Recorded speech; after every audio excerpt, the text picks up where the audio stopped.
It is a civilizational crisis. I've said this before. We are at a place, and you can see it from a mile away, we are at a place where great civilizations start to go and new civilizational models begin to gain steam, and there's a place where those two cross paths, and they simply cannot coexist. We are there right now. So shout out to Paleocrat. Oh yeah, follow Paleocrat. He's all over this. The woman explained how her boyfriend told her that his high-fiber diet means that wiping is completely unnecessary.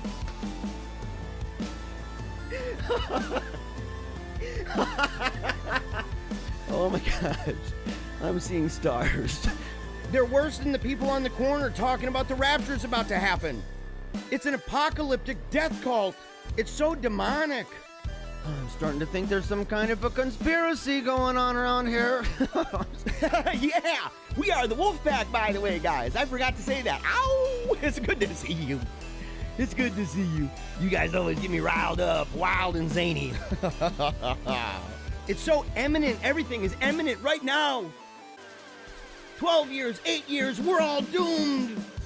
But the great animal uprising of 2020 is happening all around. They're even starting to talk, dude. I've seen movies. They're just at this point pulling diamonds out of their rear end, which would be a fascinating ability, by the way. I heard it's all about the pressure. It's gonna happen, guys. We're gonna push, and we're gonna push hard, because that is what is always done. That is what America does, which is why you can see all that destruction. And what happens, by the way? Cities get burned, windows get smashed, people get pulled out of their cars, individuals have been shot, individuals have been beat bloody on the streets, and then what ends up happening? White supremacy is the big problem in America. What? No! No, no, no! It's over, man. It is over, son. I think they're lying to us. And you know how we know this? Because they buy into everything. They spread fake news like crazy. Is this real, guys? 50-50. There are people out there that have physiques like that. You see them oftentimes in parking garages like valet drivers and stuff. If you want to be an ignoramus and try to do the fisticuffs, hit the road, Jack and Jacqueline and Karen. Oh, you're not based, dude. You're based in Pedo land, as in like located. Let's look him up on Google real quick. Oh, he's on 666 Pedo Street. We're just gonna have fun. There's no serious stuff going on here. Oh, they're mukbang spiders. Why? Oh, holy crap. No. No, no, no. Do not flaunt that. That is not something to be proud of. There's been a big price tag for the sins that we've committed as a nation. And we've committed some of the most grotesque sins in the history of the world. And all of a sudden, out of nowhere, there's this dude. He's kind of a beta cock, Play-Doh rolling, bubble blowing kind of guy. He says, you better take off that effing shirt, because it offends women. What an ignorant way of looking at the world. You're gonna be tossed to and fro by every whim and fancy of a culture that hates you. This dude thinks it's offensive to women that I don't walk around with my shirt off. It's easy to say how great we are, and I believe that we're truly great. On the other hand, we got Dr. Jekyll, Mr. Hyde. They have no connection with the past, other than to simply remind the past always how much they hate it, and to dance on the graves of the democracy dead. The rabbits are now dressing up as Nicolas Cage. Plastic surgery, I bet, probably from that stinking cat. And you're like, you don't do plastic surgery. And he says, look at the plastic surgery I did for the rabbit. We need to repent. We need to take a knee for Jesus. Paleocrat's using that argument again. Come on, son. That's good, wholesome American stuff. 5, 4, 3, 2, 1.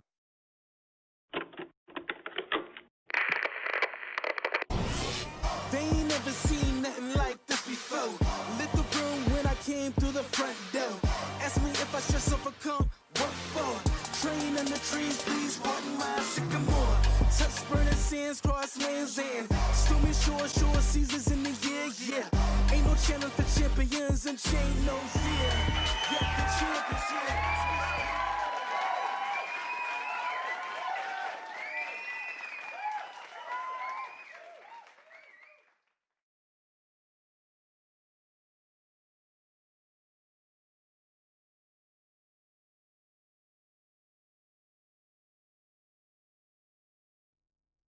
That's how much pizzazz I've got.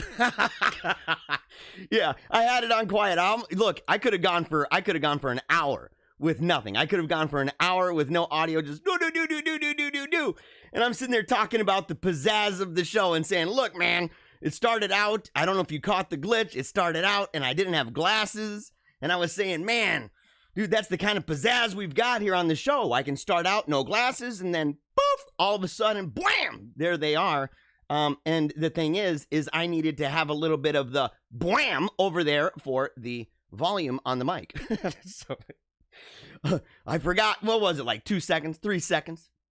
I appreciate it, by the way, Ricky V, for letting me know. Same thing with James. Your audio boomer.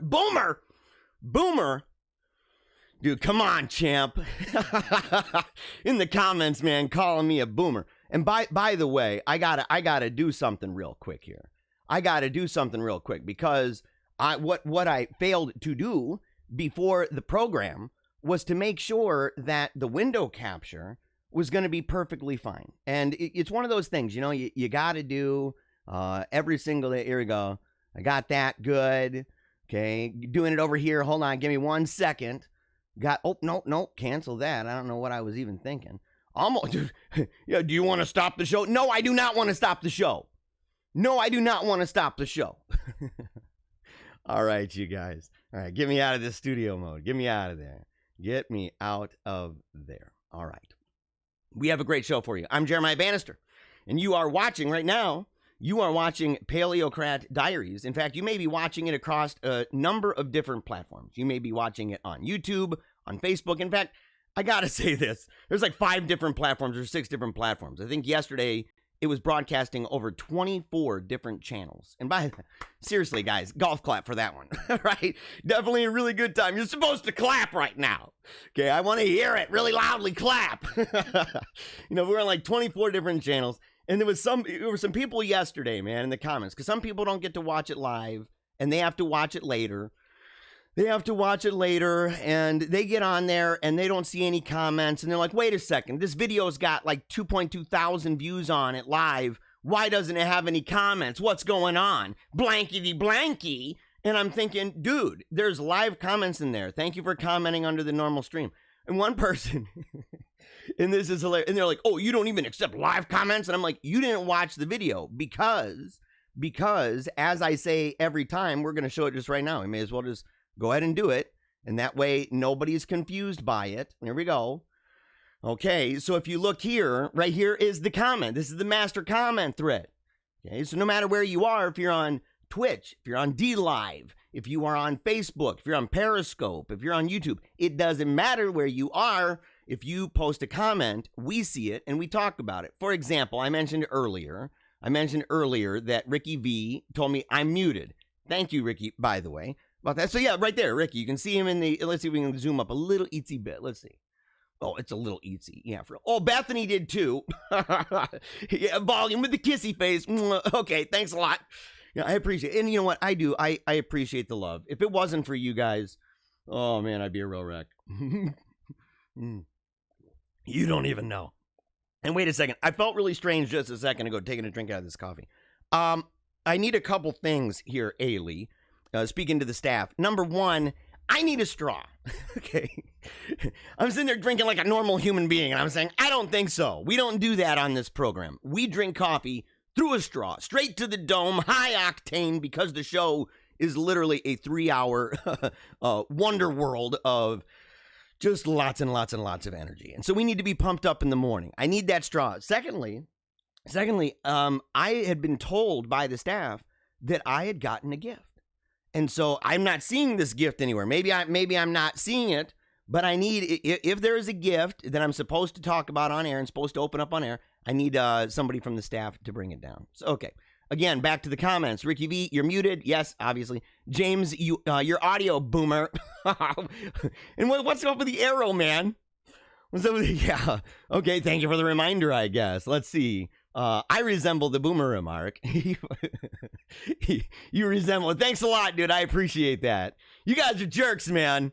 You guys are jerks. I love you. I do. I love you guys, man. Bethany, 24 is the best number. Congrats. Yes, very. Is it really the best number?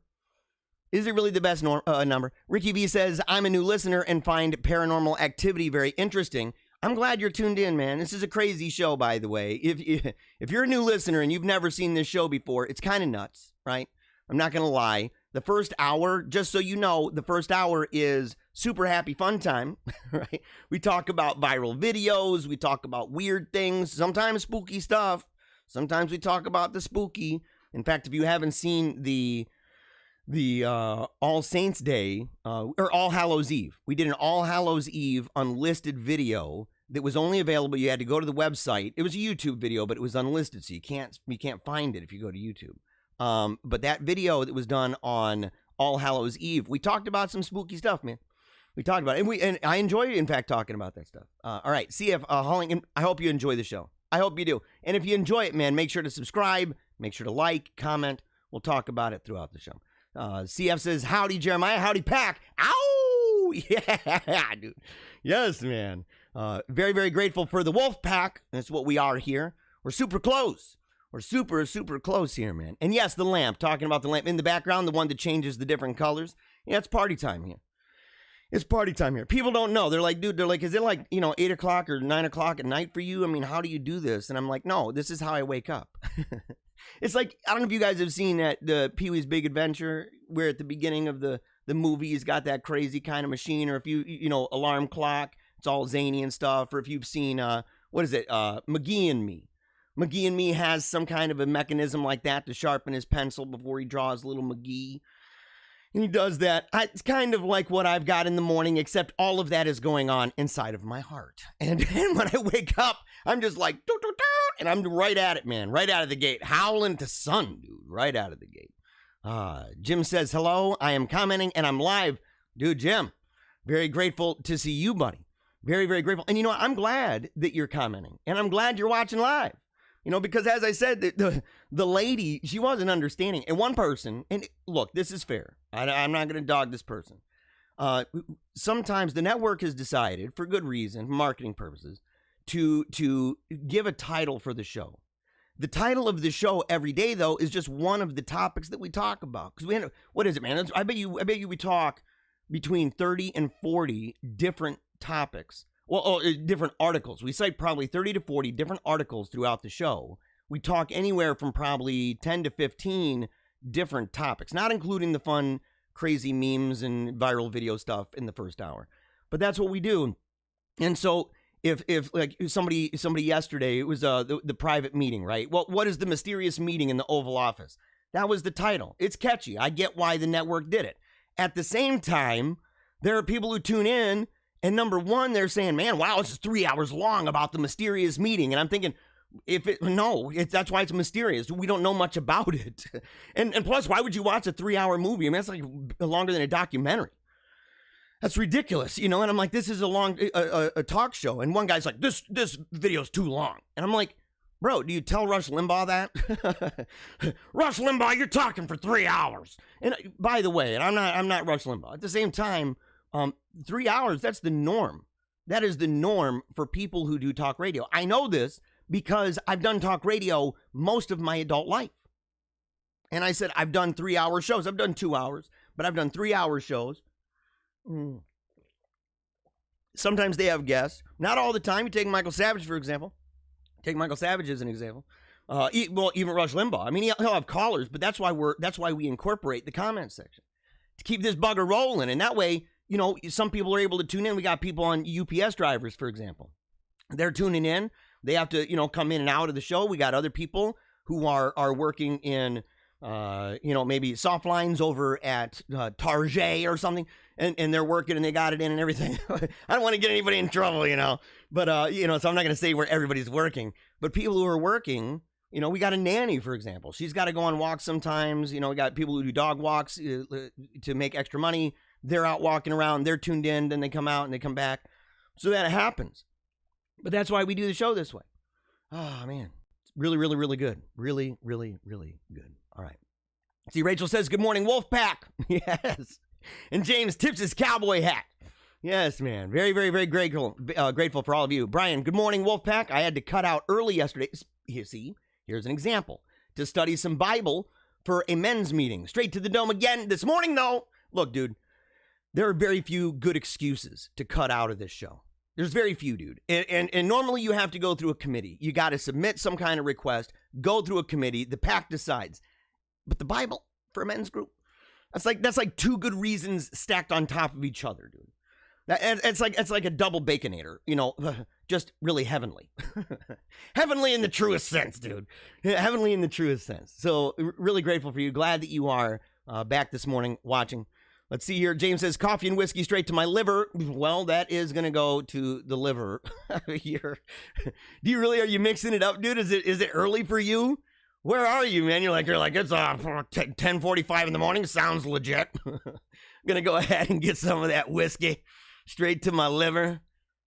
Ricky says, my school mascot was wolves, so we're keeping it howling. Dude, yes. Yeah, we do. And it's, by the way, transition to the show. At the about hour and 15 mark, we have a Wolfpack song, and in the Wolfpack song, we got a bunch of videos of people and some kids who are listening to the show. They're watching the show, and they're dancing along to the song, and kids are raising little glasses of juice, and adults, they got their cups and everything. Oh, look at this. Hold on. I got to get back into this. Hold on. Maine, got to take off the movie so I can do this. All right. Let's go back to Maine. All right. So Ailey brought it down. I told you guys I can't drink this coffee through a regular thing. Number one, the stash, guys.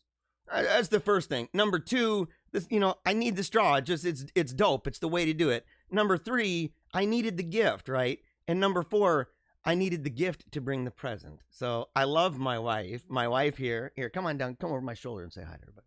Real quick. So little Wolfie, and you got to get close to this mic, and you got to tell people what our youngest one did this morning. Wolfgang rolled over today. Yeah, Wolfgang Phoenix, by the way, the most masculine little dude ever, born with a beard and a battle axe. That guy rolled over today. So, super pumped about that. He's getting bigger. He's always smiling, making that awesome eye contact with people, having a good time, looking around at everything 24/7. And now he's rolling over. So we definitely love it. I love you a lot, baby. Man, you're hot. Oh, I love my wife. Okay, check this out, guys. Check this out. We got to do this before we even move forward. And after we do this, you know what? Actually, no. I'm going to make you guys wait, because this isn't just a gift for me. This is a gift for the Wolfpack. This is a gift for the Wolfpack here at Paleocrat Diaries. And so it came in, and I was told it's fantastic. I was told the Wolfpack will absolutely love it. We are going to open this, but before we open up this gift to the Wolfpack, I want to give you, everybody here, a gift from the Wolfpack leader and the family, okay? And the family here, Team Tiny Dancer, because I've been telling you that we've been working on a commercial for the event that we're doing on the 23rd about the Gretsch Stole Christmas. And we've been talking about it, and I'm part of the organization of this, part of the group that's organizing it. Oh, hold on a second. I don't know where that little thing is. There we go. And so I've been talking about that, and here's the thing. We made a commercial. And I have to edit it afterward because I did make a mistake. Okay, and I'll say what the mistake was. Actually, I'll just do it right now. I may as well. So I failed to put in the names of all the groups I was supposed to have included. Okay, and I said it was Michigan Patriot Council. That's one of the groups, and it's not even Michigan Patriot Council. It's the American Patriot Council. But I want to just real quickly, I want to give some credit real quick before we even play it. I want to give credit. I got this from Maya, and she said the only part that's missing is that this event is brought to you by the Michigan Patriot Hub, American Patriot Council, Stand Up Michigan, Republican Women's Federation of Michigan, and Michigan Citizens. Also, not just them, but Paleocrat Diaries. And it's going to be included. So after the show, we're going to go ahead. After the program, and I'm going to edit those names in, and then share it. And I encourage you, go ahead and share it with your friends. It's really fun. We had a great time making this video. And so I really hope you enjoy it. Right here, when the Gretsch Stole Christmas. The People Took It Back. Commercial by Team Tiny Dancer and Paleocrat Diaries.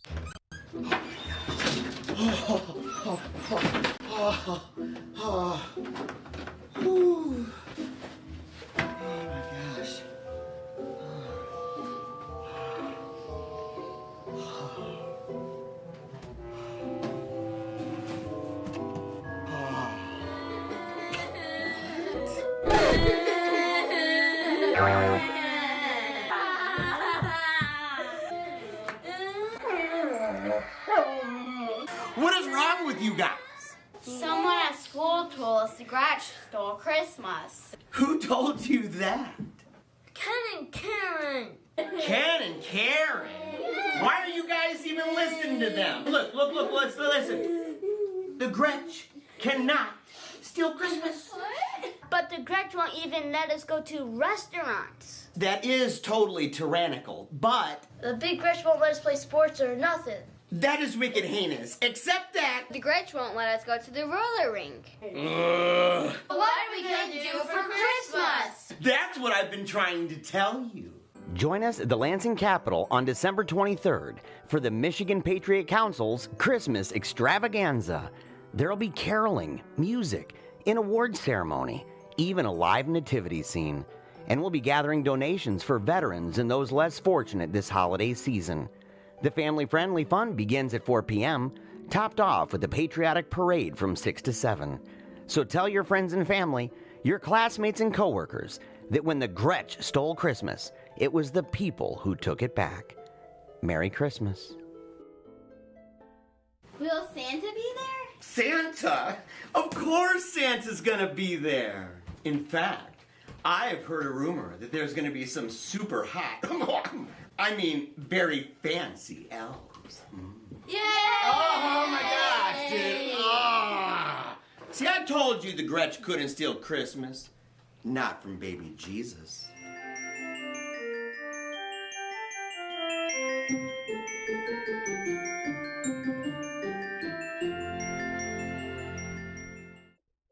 Merry Christmas, everybody.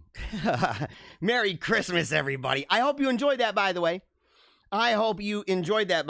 And keep commenting in the comments section. We're going to go ahead and we're going to get back to those comments in a little while here. And I'll just say one of them. Number one, it's awesome to hear you guys talking about coffee, right?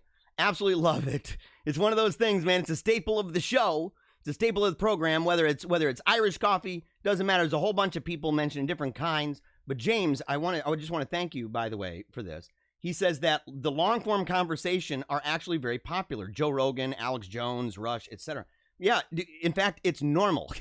Morning shows, whether they're comedic or whether they're political, some of them run 3 hours. Some of them run 4. I mean, I know guys that would wake up and they'd be in the morning for the morning show at like 5 o'clock in the morning. Well, they get there like 3. And then they're on air at 5. And they end at around 9, and that's normally when people like Rush or Glenn Beck or whatever, where these people end up hopping on the air on AM/FM radio. And podcasting, same thing. Now, this is a video, granted. And my dad brought this up. I talked to my dad, and he was like, he actually listened. And for people who listen to the show, they know my dad doesn't listen to the show very much. And he was even explaining, you guys will laugh. He was like, yeah, he's like, well, I listen to people like Dan Bongino and Rush Limbaugh and Charlie Kirk. And when he said Charlie Kirk, I laughed because I said, dude, I'm thinking, we mentioned that. I anticipated that's what we listened to. And so, but the thing is, he said that he was listening in the car, but it was during the time where we're talking about viral videos and stuff. And he said, I couldn't watch it. And so it made it difficult to listen because I didn't know what was going on. Valid point. Now that's just inevitable. You're not gonna be able to change that with a video program that at the beginning's dealing with viral videos. But we got some ideas in the works for when we make that transition after the Wolfpack song to the politics portion of the show, where we talk about politics, religion, science, culture, family, all that stuff in the second half of the show. When we do that, turning that into an audio podcast, because none of that stuff requires you to watch a video. I think we played one video, the drop and roll one from Gateway Pundit, that did require you to watch it. But I ended up doing the voiceover for that. So I read the words on the screen. You wouldn't have even need to watch it. It didn't have any words. But I provided those. And so the second half of the show runs just like a regular radio program. So, okay, back to this, guys. Back to this. Check it out, okay? So, first of all, this is a gift that I've been told is to the Wolfpack. So, I promised I would open it up on air. And, come on, guys. This is really good. And if you end up sending a gift to the Wolfpack or Team Tiny Dancer, I'm not saying you have to, but, it would mean you're a good person. If you did. It would mean you're a good person and that you love us. Oh my gosh. So, okay, here. What is this thing? Oh my gosh, dude, it's a box. It's a cardboard box. Okay. Oh man. All right. Okay. Get this stuff off here. Come on. Oh my gosh. And check this out. Have you guys ever seen this, by the way? That double-sided wrapping paper? Pretty dope. Pretty dope, man. Okay, so what do you think that is, guys? Let's see here. What do you think it is? It sounds almost like Legos, doesn't it?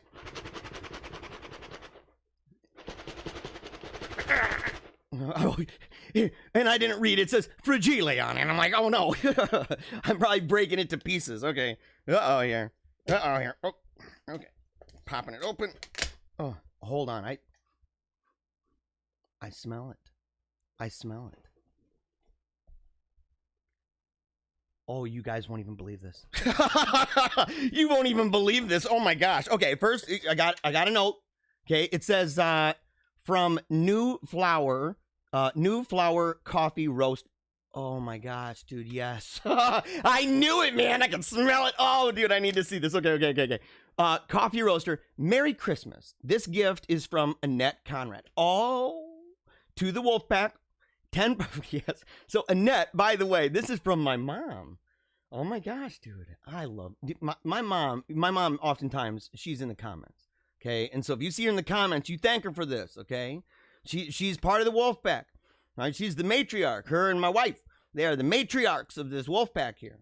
So, all right, 10% of this purchase goes toward community development projects. Adam and Cassandra Randall, co-owners. Now, Adam's my cousin. Okay. Adam's my cousin. I didn't even know they did this. Oh my gosh, guys. Hold on. I got to show you. This is dope. And by the way, again, this is a Wolfpack present. This is a Wolfpack present. Look at this. And it's more than one layer. It's more than one layer of this. Oh my gosh. We've got, let's see here. We've got peppermint mocha. We've got practically perfect pecan pie. Oh my gosh. Cinnamon dolce. Colombian Supremo. What do we got here? Cold brew. Okay, yes, I drink cold brew. Let's see here. Espresso roast.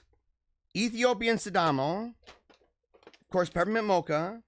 Gingerbread latte. And hell of a hazelnut. And hell of a hazelnut. I got to get that out here just to show you guys. Oh my gosh. Oh my gosh. This is absolutely. Oh, and they look. They even have those little holes in there. Let me see if we can get in there. Come on, zoom. Get it automatic. Hold on, I got to set this thing down so you guys can see this. This is worth it, man. This is worth it. Oh my gosh. Okay, so let's go in here. Let's go in here. There you go. Check it out. See that? Oh yeah. That is how you smell it. And each one of them. Oh, Ailey, we need some coffee stat. These are beans though. I don't know if we've got a grinder. Do we have a grinder? If we don't have a grinder, we need to get the staff on that immediately. We need to get the staff on that one immediately. So, all right. Well, thank you very much, by the way. Thank you very much to Annette, my mother, who I endearingly refer to forever as Mommy. Okay, so very grateful for you, Mai, and grateful, of course, for New Flower, and grateful for Adam and Cassandra Randall, the co-owners. So again, very, very, very special. And this is for, look, that's the very first Wolfpack gift. What's that? Oh, we have a grinder. A coffee one? It's not the little metal one. Yeah, right. Only some people might get that joke. Oh boy. Okay. So we're a family friendly show. Grateful for all of you. Once again, we're gonna go back real quick. Won't take forever doing this, but wanted to just share a couple more here. So Clay Coy, you mean social media isn't real? Social media news. Yeah, there's a lot of fake news out there, bro. There's a lot of fake news. Dang nabbit. And here we saw 703 memes on Facebook telling us it's the end of the world as we know it. Hey, I feel fine, too. Working soft lines at Target. Spoken like a great, true former retailer. Love you. And by the way, not just a former retailer, but a former retailer who worked soft lines at Target. It's true, dude. It's true. I did, man. I did. I worked there. I got in trouble, though, man. I got in trouble. It was back when I first became a Christian. I remember going in to work one day, and I had kind of a real wild and kind of manic conversion. I used to do lots of drugs. Believe it or not, some people are like, we know, but we can tell. But used to do a lot of drugs and lived a really perverse lifestyle, stuff like that. Had a lot of problems, in fact, with suicidal thoughts. There was a lot of things going on with me at the time, real dark. I was homeless for quite a while. Spent a winter, in fact, on the streets in my senior year of high school. When I converted, it was a pretty wild thing. It was a pretty intense situation. I talk about it on Meaning of Catholic. I talk about my conversion when I was younger. I was 18 years old. And I was really excited. I was really enthusiastic. I didn't know, much other than kind of how I was raised and everything, and raised charismatic Pentecostal. And I was just under this belief really quickly that I needed to go out and I needed to talk about the gospel with everybody. And I really didn't know how to do it, except for maybe using some chick tracts. And so I actually did. I had a buddy. He had chick tracts, and I remember I went into Target, and I'm literally, it was off duty, of course. But I walk in, I work there, and I walk in, and I've got chick tracts, and I've got a hat that says, like, Jesus is king, and I think I wrote it with marker or something, I had a crown on it, and I'm passing them out, and they're like, Jeremiah, you can't do that here. You gotta go. And I'm like, why? Jesus is coming soon. Everybody's got to know. And they're like, okay, yes, but you work here. You need to get out. And so I did. I went to the mall. All right, here.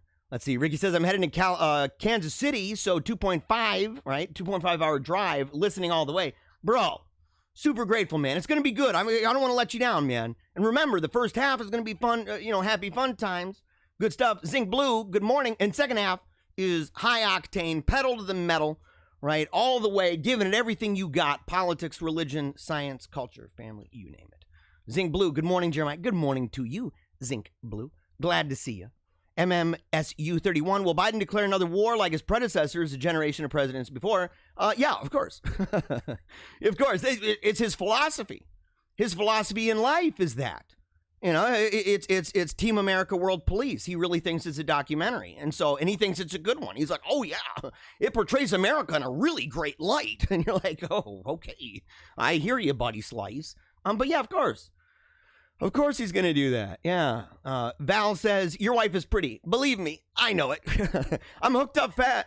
I say it all the time. I say she's my mega hot half Korean wife. Totally true. I have a video online of how we met and the things we've been through. I think it's called On Marriage and Madness or something like that. I've shared it before on the show.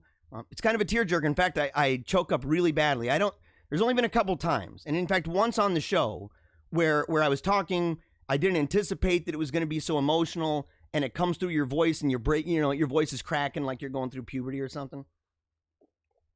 And so, that happened, and it's really, really obvious in that video about my wife. But I talk about how we met, and it was the moment that I realized I'd marry her, and the role and the influence, in fact, that Burger King played in that.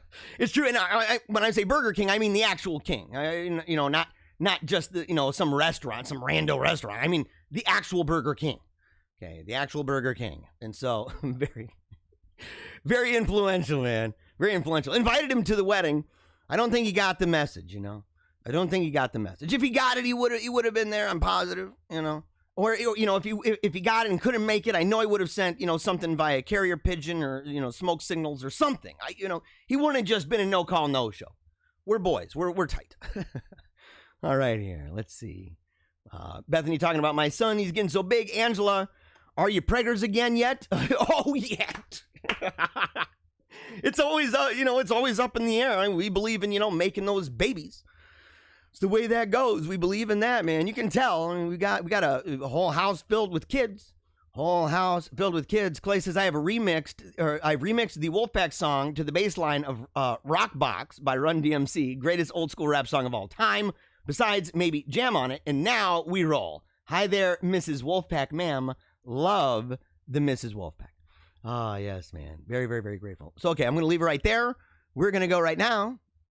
We're going to go over to the news. First thing real quick, check this out. So yesterday I was invited over to, go to a thing called Freedom Circle. It is it's an event that they put together. I don't know how often it happens, but somebody had invited me. In fact, a number of people. They're like, look, man, you got to come see it. It was a meeting not far, about a half an hour from my home. And I thought I'd be able to do it. I thought I would be able to do it. And I wasn't able to. We were recording and editing the commercial that we showed just a moment ago. And it was hilarious because I get a call. I get a message this morning. And they're like, man, you should have been there. And I'm like, I would have been great. And they're like, no, you don't understand. The guy gets up. What's his name, man? What's his name? Gordon Pennington. I should know this, right? I should know this. High roller, man. Super patriotic, right? Huge backstory in his life. Funds a lot of patriot groups all over the place. Real mover and shaker, right? At the core of all things that are making America great. He's one of those people. And he was there, and he comes up to the podium, and he says, are there any Paleocrats here? Apparently, man, they had heard that I was going to be there, or that I thought about being there, and they were going to have me come up. He was going to have me come up and talk on the mic for a minute. Woo, boy. Everybody's looking around, and they're like, where is Paleocrat? Where is that guy? We all know. We're all wolves. You know, I can imagine, man, people howling. You know, somebody in the corner's like, yeah, Wolfpack, ow! And it's like, everybody's looking, who's this guy? And he's like, I don't care. I'll howl anyway. Where's my boy? I wasn't there, man. I was really bummed out about it. Super, super, super bummed out about that. All right. If you want to join the program, if you want to join not only the program, but be part of what we do here, make sure to go to paleocratdiaries.com. Of course, you can learn more about me. I've never showed this. Here's the about page, things that I've done. Of course, there's my daughter, picture of the family, picture of Coco. Super happy about that. You can, of course, meet the team, which has contact information and everything like that. If you would also like, of course, you can become a member. Every bit helps. 100% of everything we make here goes toward the family. Everything. And by the family, I mean not just like, oh, yeah, the family, we want to go get some pizza. No. It goes toward the continued education of my children at Sacred Heart Academy in Grand Rapids, Michigan. It is a classical school. It's a Catholic school. They have classical education. It's absolutely brilliant. We're going to do a lot more videos talking with the kids about that, having them do some of their recitations that they have to do, long-form memorizations that they have to do, some of the things they learn about debate, some of the things they learn about the classics, poetry, everything. So we're going to art, all of that stuff. We're going to start incorporating more of that, even Latin. So they're going to teach you some Latin prayers. My son, he recently, we were talking about the rosary, and he was saying, he said, I know how to do the St. Michael prayer in Latin. And I'm thinking, dang, dude, like, you're a warrior, bro. You are hardcore, brother. So every penny of that, $5, if you become a patron over at the site, you can become one of those by just clicking that Count Me In button right down there. And it's a $5 recurring donation per month. We're going to put a store up. All the money we receive from that will also go to them, as well as, of course, the PayPal. And I'll go ahead and just add that into the comments right now. There we go. Let's see. PayPal.me/Paleocrat. And there we go. So, okay, it should be in every comment section. So in every comment section, if you see that right there and you say, man, I really love what this family did. You saw the video and you said, man, that was really fun. This family's awesome. Or you see the Wolfpack stuff and all this, and you see the videos of the kids and you see the video of the school. We used to play the promo, but it got us a copyright claim every time. Every time got us a copyright claim. And so I got to be careful about that video and maybe just do it on some videos and then make it available so that I can tell you to go and you can see. In fact, maybe we can just add it right here to this, and that way you can know where my kids go. It's a whole bunch of fun. And of course, if you want to interview me or be interviewed, in fact, on the show, but this is to set up interviews. Donations are welcome, but interviews are free. Public speaking is easy. You can invite me to speak at your school, church, club, small group. It doesn't matter. You do that. You can book now. It's all negotiable. And, I'm not one of those guys, I'm not like this guy here. I know who this guy is, man. I thought, what is he doing drinking this mug? This is something they're shoving it in our face, guys. They're shoving it in our face, but it's negotiable. The price is right. So you know, and people say, well, yeah, trip and lodging. You know, what are you going to do? You know, some major, you know, megastar hotel. No. I, you know, hanging out with the folks who are hosting the event, man. Whatever. I'll eat bologna sandwiches. I don't care. I'll buy my own food anyway. It doesn't matter. I'll buy my own beer. We'll have a good time. You can make sure you can do all of that at paleocratdiaries.com. All right. Preacher Paul Begley backs down on prediction that apocalypse is due next week. You know, Dominic Smithers, again, we're keeping an eye on you, Dominic. We're keeping an eye on you, and we're awaiting the day that you replace the picture of the button up all the way, where it's just buttoned up all the way with nothing there, with something, I mean, even a bolo tie, dude. I'm not normally very friendly toward bolo ties, but if you put a bolo tie on in that picture, it would look better. It'd spruce it up, dude. It'd spruce it up. But not, you know, either which way, I'm glad you're covering this. I am, however, not glad. I think that look, these people definitely watch the show. I'm just telling you right now. The people that we're talking about, the people that we're sharing, we're probably their best traffic. We're probably the number one promoters of all their stuff in the whole world. And so we're promoting it. And so they know, man. They know. And so what does he do? He goes up and he puts a picture of old Honcho here. What's his name? Is Paul Begley. He puts a picture of Paul Begley up. And Paul Begley's got himself, you know, a Bible. I understand that. But then he's got his mug. And he's got a ring on the hand holding the mug. So do I. This is just shove it. This is obvious, guys. Do you see the patterns? Can you connect the dots? This is shoving it in our face. Oh, but I'll tell you what. They can do that all day long.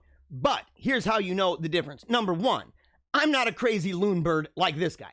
Number two, I drink coffee out of a straw. It ain't me, guys. It ain't me. So, okay, but this guy, earlier this year, Pastor Paul Begley, announced that the end of the world was set to occur on 21 December 2020. You know, it's one of those things, guys. We talked about this already. I don't want to go into this too much. But you got these guys, right? You got these guys. These are the folks. This dude's looking into the Mayan calendar still, which is hilarious. For years, I was making a joke about the idea that there might be some people out there that are actually still on that whole Mayan calendar thing. You know, and they're like, oh, no, it was wrong, but it was the calculations. And I knew that there were people out there like this. But you don't see them. And come to find out, this guy is one of those people.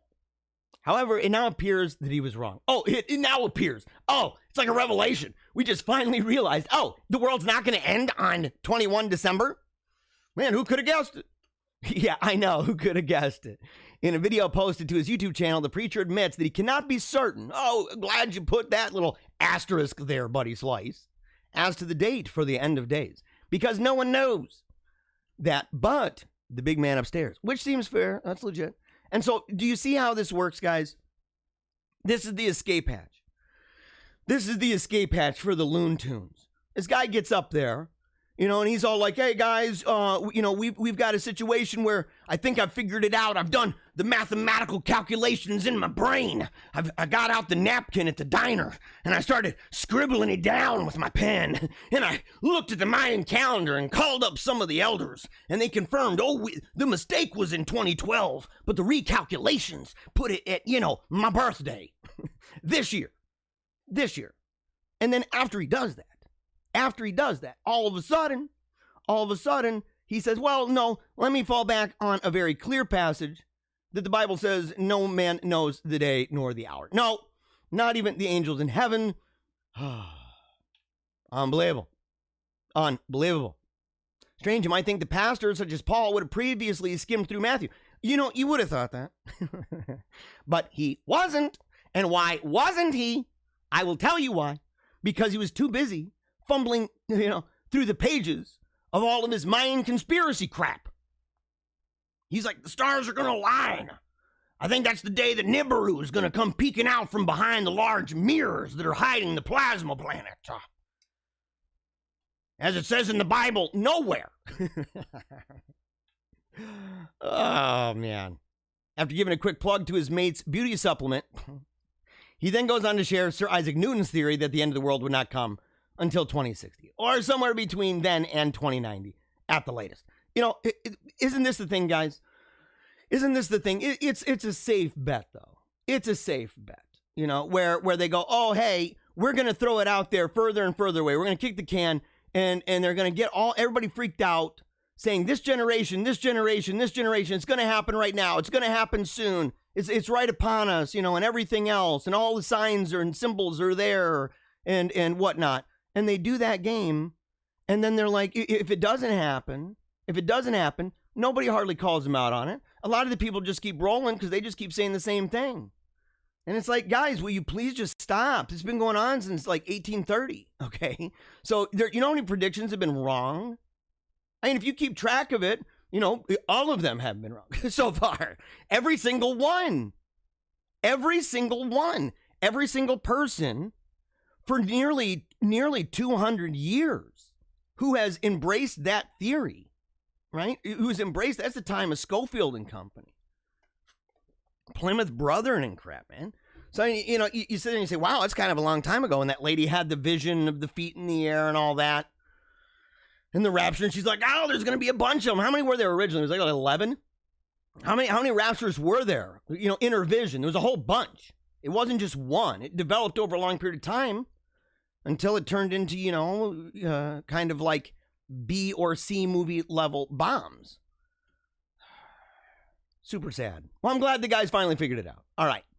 Let's see. What's this? This is the goat, sheep, 3 lambs besiege a municipal building. Do you see the way that this is written, guys? I'm telling you, we have to be honest about this. Okay? We see these little things like the guy holding his cup up like that with his coffee, doing this thing, doing this with a book in his hand. That's what I had yesterday. I was using this book right here. Opening up this book right here. Got the book. Got the coffee. It's obvious that they did that on purpose. It's obvious that they were doing it at us. We know it is a fact. They can deny it all day long and say, you're not the only person that drinks coffee with a ring on his finger looking at a book. And I'm like, yes, but we were the only people talking about that story. We know you're onto us, man. You're mad because we're busting your chops over your lack of a bolo tie. By the way, I need the staff to bring down something to drink here. I'm starting to squeak like a little kid. Need some of that lemonade. That's really going to help me. So you have a goat, sheep, 3 lambs besieged. Do you see the language? Do you see the language, guys? We are the only, you give me one other show on any platform. I don't even care. One other show that's talking about the great animal uprising of 2020. You tell me what that is, and I will grant it to you. Otherwise, this right here, again, is proof. We've got our beautiful mind John Nash glasses on right now. The very unmedicated John Nash glasses. We're seeing all the connections. In fact, that's the one bummer about the movie is that Big Pharma got to him. And once Big Pharma got to him, once that happened, all of a sudden, he was out of the loop. He was of no use. He was of no use anymore. He wasn't seeing all of the patterns. I mean, look at the amount of work he was doing. You can tell by all of the strings and all of the papers and the staticky radio. Let us down. You know how much progress we lost because of Big Pharma and John Nash? Oh, it's okay. Oh, it's a video. They wreak havoc in a Turkish city. Okay, we got it. We're going to have to see this, guys. We're going to have to see this. Let's see here.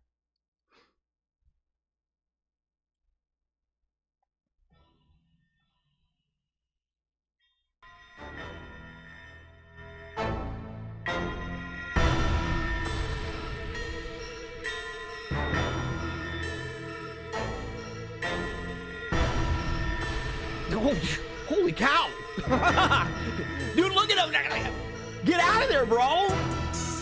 Holy cow. And by the way, guys, holy cow. I just realized something too. We'll play the commercial after the Wolfpack song again for people tuning in later. But I just realized that I had this on internal speakers the whole time. So it wasn't going through this. And so if you guys didn't hear all the audio and it didn't come through very clearly, I apologize. We'll replay it for everybody. I feel badly about that, man. So you guys were hearing what's coming out of my computer. That's what you were hearing with the video earlier. And I'm like, something's really weird. I'm not hearing it clearly. Oh, boy. We'll play it anyway, no matter what. So, okay. What would you do in this situation? What would you do in this situation? I will tell you what I would do. I'd be snapping some necks. Or maybe, I don't know, man. I've said before that I think that the sheep, the little lambs, are on our side. So this guy's probably a bad guy. Maybe even Antifa. He's wearing the all black. He's got his hoodie on, probably has a mask. And this lamb over here is like, we ain't having it, son. You need to get out of here. You need to bugger off. Oh, yeah. Oh, bringing down the coffee. Man, I'm telling you, I got the best staff in the universe. I love you, baby. All right. Yeah, look at this. Oh, coffee. Yes, a big old glass of lemonade. All right. I love you, sweet thing. So, all right. Now, here's the thing, though. It's obvious. It's obvious that this guy is Antifa. We know it. We can tell. We can tell. We can tell by the attire. We can tell by the covering on the face. We can tell by the very, beta posture toward this animal. Because if he was a Chad, number one, the lamb would not be attacking him. And number two, even if it did, he'd pull one of those, Jesus moments where he'd be able to manipulate the situation in such a way that within a matter of seconds, he's got that lamb in a very picturesque pose around his back, looking up, kind of like the cover of that Keith Green album many years ago. Sitting there looking up, and you're like, yeah, man. Yeah, buddy. I love you, dude. Take me home. All righty. Yeah, so, all right. So, what would you guys do, for real, in the situation? Would you run like the Dickens? Would you do the Mega Chad thing and get it, flip it around, put it up around your neck and be like, we're boys, we're cool? What would you do? Or would you do the Kung Fu thing and snap some necks? What would you do? With your hands, wow! Karate chopping in half, dude. That bugger comes up, you're like, wow! It's kind of like, what is it, Kung Pao, where he punches through the stomach and it's got that hole through it. Oh, dude. Oh, he whacks it on there. Oh, yeah. Okay, I don't know what the audio is for that, so we gotta turn that off. I don't want to get a copyright. Oh, look at this guy. Come on, please, don't come near me. Run, dude. Oh, okay, dude, look at how this guy runs. This isn't right. Watch him. Get away. Look at his arms. Dude, the goat, dude, that lamb, it ain't having it, man. Now they're reorganizing. So, okay, this might also be a way of them trolling us, guys. Saying it besieged this TV or Turkey's, where was this? A municipal building. A municipal building. Okay. Oh, man. Because the thing is, if it's on our side, if these creatures are in fact on our side, and we have good reason to believe that they are, if that is the case, then what we're seeing here is, again, a counter operation. We're seeing this then from a Lad Bible. We're seeing it now from UPI. Chinese men over at OD. Really? OD.com? Okay, what's this all about? It's by Emily Rocky. Chinese men perform in iron crotch kung fu. Oh my gosh, no. What is this? Iron crotch kung fu? Who in the world would send me this crap? Who in the world would send me this? Oh my gosh. Okay, yeah. Chinese men perform in iron crotch kung fu competition. Is that even real? This painful looking tradition is exactly as bad as it sounds if you're a guy that, is what? If you're a guy that is. Okay. All right. Okay. It entails a steel plate capped log that swings through the air and smashes into, wow. This is not right. The log, 6.5 feet long, weighs 88 pounds. I don't even believe this. I don't see any way to prove this. I'm not watching. If there was a video, I'm not going to look it up, guys. I'm so sorry to tell you. I'm not looking it up. It does remind me, however, it does remind me of, what do we call that? Oh my gosh. There was a kind of mechanism. And I can't even believe that I'm failing to remember. Oh yeah, okay. The quadramine. Dude, one of the wolves in the wolf pack, Brian. Dude, he knows what I'm talking about. The quadramine. I had a theory, right? Back in school, back in high school. This theory that those metal bands that get like, I'm talking like that falsetto high, right? The kind of sound that's breaking glass everywhere and everything. That sound. How do they do that? And we figured it out. Is that what they did was they had this contraption that basically tied people's arms and legs, and oftentimes it would be a volunteer from the crowd who thought that they were, doing something great, and it was going to be a really good time. Like, you're going to sing along with the band, and the dude's like, yeah, woohoo, I'm pumped, yeah. And he goes up there, not realizing that you can't trust anybody with kind of the perms and the lady-styled haircuts that 1980s hair bands had. But, you should have known better. I mean, hindsight's 20/20. But the thing is, you go up there, they end up tying you up to this contraption, and you're like, oh, what's going on? This is looking pretty metal. And they bring out this big log. In fact, it's not just a log. It's a big, massive boot. It's a big boot, like one of those rubber galoshes or something. And they fill it with cement. And it's on one of those, foot pedals for drums. Where you're sitting there, man, do on the bass drum, right? Just boom, boom, boom, boom, boom, boom, boom, boom, boom, double bassing it up. And you're like, oh, dude, what's this thing? It's a galash. It's got some cement in there. And you're like, wow, that's looking dangerous. And they line it up right in front of you. Your legs spread. You're all spread out. You can't move. And it's coordinated so that every time the band is about to hit that super high note, they push that button and that bugger swings and you're singing with the band. And the dude's like, no. It's almost like that situation with Chris Farley, where he's in that Japanese game show, and he's like, I don't speak Japanese. There's a mistake here. And so, like, him and his wife or whatever are touring, and he ends up answering all the questions right until the final one, and they had to hook him up to that electrical thing and everything and shock him and stuff. Reminds me of that. And by the way, I think today, is it 23 years? Is it 23 years since the passing? Today is, in fact, the day. And I got that notification from Barbara. She sent me a notification. I didn't have it pulled up, and I apologize for that. Maybe we'll be able to do that later. But either which way, today is the day that I believe that he died. And so our hearts go out to the family, of course. We pray for the repose of Chris Farley's soul. His sister watches the show. And it's a serious thing, by the way. For people tuning in, they might be like, are you serious? Yeah, I'm being dead serious about it. She's a really great person, by the way. She's a really cool woman. And she's, in fact, one of our most hardcore supporters. She shares the show even before it airs. She'll share the link because she said she just simply knows. She knows that it is going to be great. And so she's here every day. She tunes in when she can. She tries to listen, in fact, the entire time. And she always reaches out. She shares stories, pictures, and a lot of times it's about her family and about her brother. And I've learned a lot about him. And so we want to honor him. We honor him, especially on the show. He's a really important thing for the program, as well, of course, as his sister and his family. And so, but yeah, so the quadramines, it's okay. In China, they've got that. All right, let's see. All right, dog people. What's the breed? Husky? No, it's an Alaskan Malamute. Okay, a Malamute, dude. I thought they were some wolves. We showed that recently. Cat people. What's the breed? Orange. Oh, you can't read the bottom because I got that thing on there. Oh no. Yeah, sorry about that. So okay, yeah. What's the breed? And the guy on the right says orange. Okay, that's kind of rude, but it's also true. I'm not gonna be mean about it. I was talking about my cat Lion. We're talking about how many of you guys, by the way, how many of you, when you talk about the dog, you even if it's a mutt, right? You might be like, well, it's part Tree and Walker Coonhound and part Bulldog and part Shih Tzu and part this and that.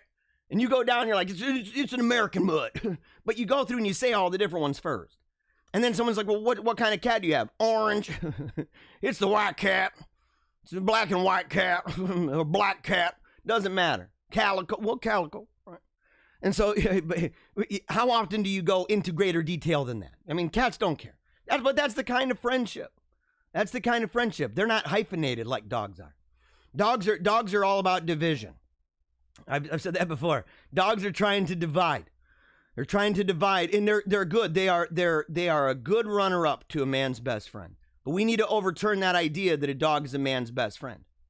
We just got to overturn that idea, because the truth is, we all know it's cats. It's cats. And rabbits would be in a close second if it wasn't for the propaganda. Okay, because rabbits are great pets. So you can potty train them buggers, man. You can potty train them. In fact, it's easy to do. Let's see. A true conversationalist wrote, "Hey, modern sexuality, how's it going?"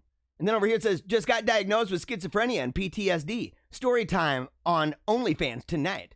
Survived my 18th suicide." Okay, so there's a lot of crap going on with this person. And then the bottom, yeah, okay.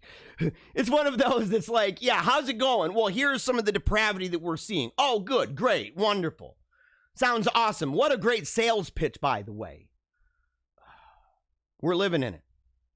Sea lion pup exits ocean, visits doorstep on California home. He's just like, what's up, guys? Look at this little bugger. What would you do? What would you do? He's obviously a friend, man. He's probably trying to relay a message. Although we can probably find some kind of conspiratorial symbolism in this picture. What's the video? Maybe I'll show it. Maybe I'll show it for a second. Verizon 5G is here. No. Okay. I can't have that, man. Oh, and it's spreading the 5G stuff. Oh, thanks a lot. Yeah, Chinese propaganda. Chinese propaganda. Oh, yeah, look at this. This is all about the New World Order. Okay, here we go. Doorstep this time of year. Not a package from UPS this time, but this little guy. Okay, is it even going to show the little bugger? No. Oh, hold on. Hold on. It might show the little bugger here. Let's see. Look like a little heart. A little heart-shaped enough. Oh, did you notice there's no... Papa's in San Pedro. They're giving him IVs and they're giving him food, and he's slowly recovering and improving. Papa's malnourished, but he will be returned to the ocean once. Oh, dude, okay, look at this, man. That's adorable, guys. That's adorable. I mean, come on, did that give you guys the feels or what? Oh, this is going to give you guys the feels. Surprising kids with a new pet. Yes, dude. Good dad has the goldfish. I don't know, though. We talked about this. This might be another thing in our face. We recently talked about the what was it, 9-pound goldfish? What was that thing? It was massive. It was huge. And they're like, oh, we have one of these things, and they're holding it up, and you're like, dang, son, where'd you find that thing? This is the way it's going, guys. This is what they're coming up with. They figured out how to do it. The fish is probably juicing. He's roiding it up, and all his friends, you got to anticipate that the friends are like, look, dude, it's bad for you. It's bad for you. Haven't you seen Rocky? Haven't you seen documentaries, buddy? And what if it was a girl? We're assuming, by the way, that 9-pound goldfish is a guy. Nobody knows that. Nobody knows. I don't think anybody's down there, feeling around, trying to see, looking up. Oh, it's a boy. How would you know? How would you know that? Maybe it's one of those chicks that's really into, getting buff and looking like a dude. Very unhealthy, by the way. Very unhealthy. Yeah, so good dad. Oh, bad dad, alligator. And look at the kids' faces, dude. They're looking like, get out of here, run! And the dad's like, oh, come on, guys. It's an alligator. And that bugger's huge. That bugger is huge. Can you imagine the situation, though? Oh, my gosh, man. Oh, my gosh. That's like the, what was it? Was it C2K? What was that? Oh, my gosh, man. Bam Margera. Didn't they have an alligator inside the parents' house, man? And the mom comes walking and she's like, freaking out. What would you do if you walked inside your house and you saw an alligator? Oh, unbelievable. You only have a couple more stories. Coyote wanders into Florida fire station. That sounds pretty dope. Here. Yeah. Oh, and it was in a dense urban neighborhood about a mile from the beach. What are they hanging out at beaches or what? What the heck? I mean, I don't want to play this because it's a news story. And again, I don't want to get in any trouble. But we know, man, the wolves, they're doing crazy junk now. Who wrote that, by the way? Was it Sonia Jane? Oh, no, it's UPI. Nobody knows. I think it's a robot. I think UPI is a robot. In case of subversion, break glass. Oh, dude, totally, by the way. And these are people that know, guys. These are the people that know. What is it, though? What is that? Building blocks? Okay, yeah. So in case of subversion, you got to get that cat out of there. And you're like, come on, bro. We got to get to work on rebuilding civilization. It's how it works, man. It is how it works. Ah. And playing those building blocks. Woman filmed driving without seatbelt says they are, quote, racist to fat people. Dude, is this serious? Is this serious? She's like, yeah, I'm not wearing no seatbelts. It's racist to the fat people. And you're like, oh, okay. Racist to fat people? Isn't that kind of a little bit racist to even say? Because if you're buying in, like I suppose this person is, that white people cannot be racist. If you're buying into that ridiculous, Mr. Potato Head propaganda crap playing with words in their original definitions, and you say, only whites can be racist, then essentially what you're saying is that it's racist to fat people, which means it's just a white person law. And that fat people are not white. Is that what you're saying? Are you calling minorities fat? At least it's not racist. Maybe it's just bigoted to do that. You're insensitive. You're an insensitive fat slob. I'm sorry to tell you. You need to get a lot of things under control. And if they say, well, dude, come on, that sounds like, kind of prejudiced with you talking about that, calling her a fat slob, I'd say, just look at it. And I want to be clear. Someone says, you just called this person an it, and I'd say, I don't know the preferred pronoun. Excuse me. What would be worse? Me saying it, or me saying she or he? Or they? Which one's worse? You tell me. You tell me. Yeah, but is fat? Yeah, is fat a race? Yeah. In the comments, the question is fat a race? Is fat a race? Okay, we only have a couple more of these. Let's see here. Okay, woman's joy after discovering multiple first edition books in a hidden room. Dude, how are all these people finding a hidden room, by the way? Oh, and it's shared on TikTok. Oh, yeah, I bet it was a hidden room. Money Down says this is a copycat. And this person's seeing all of these videos on hidden rooms and is like, oh man, I think it'd be really cool for my TikTok audience when I'm TikToking it up. And I'm going to make a hidden room and then I'm going to pretend, oh, I discovered it for the first time. Liar! You're a liar, lady. Money Down says these aren't even first edition books. I bet they're second edition. Just found a hidden room under outhouse. Under your outhouse? You're full of crap.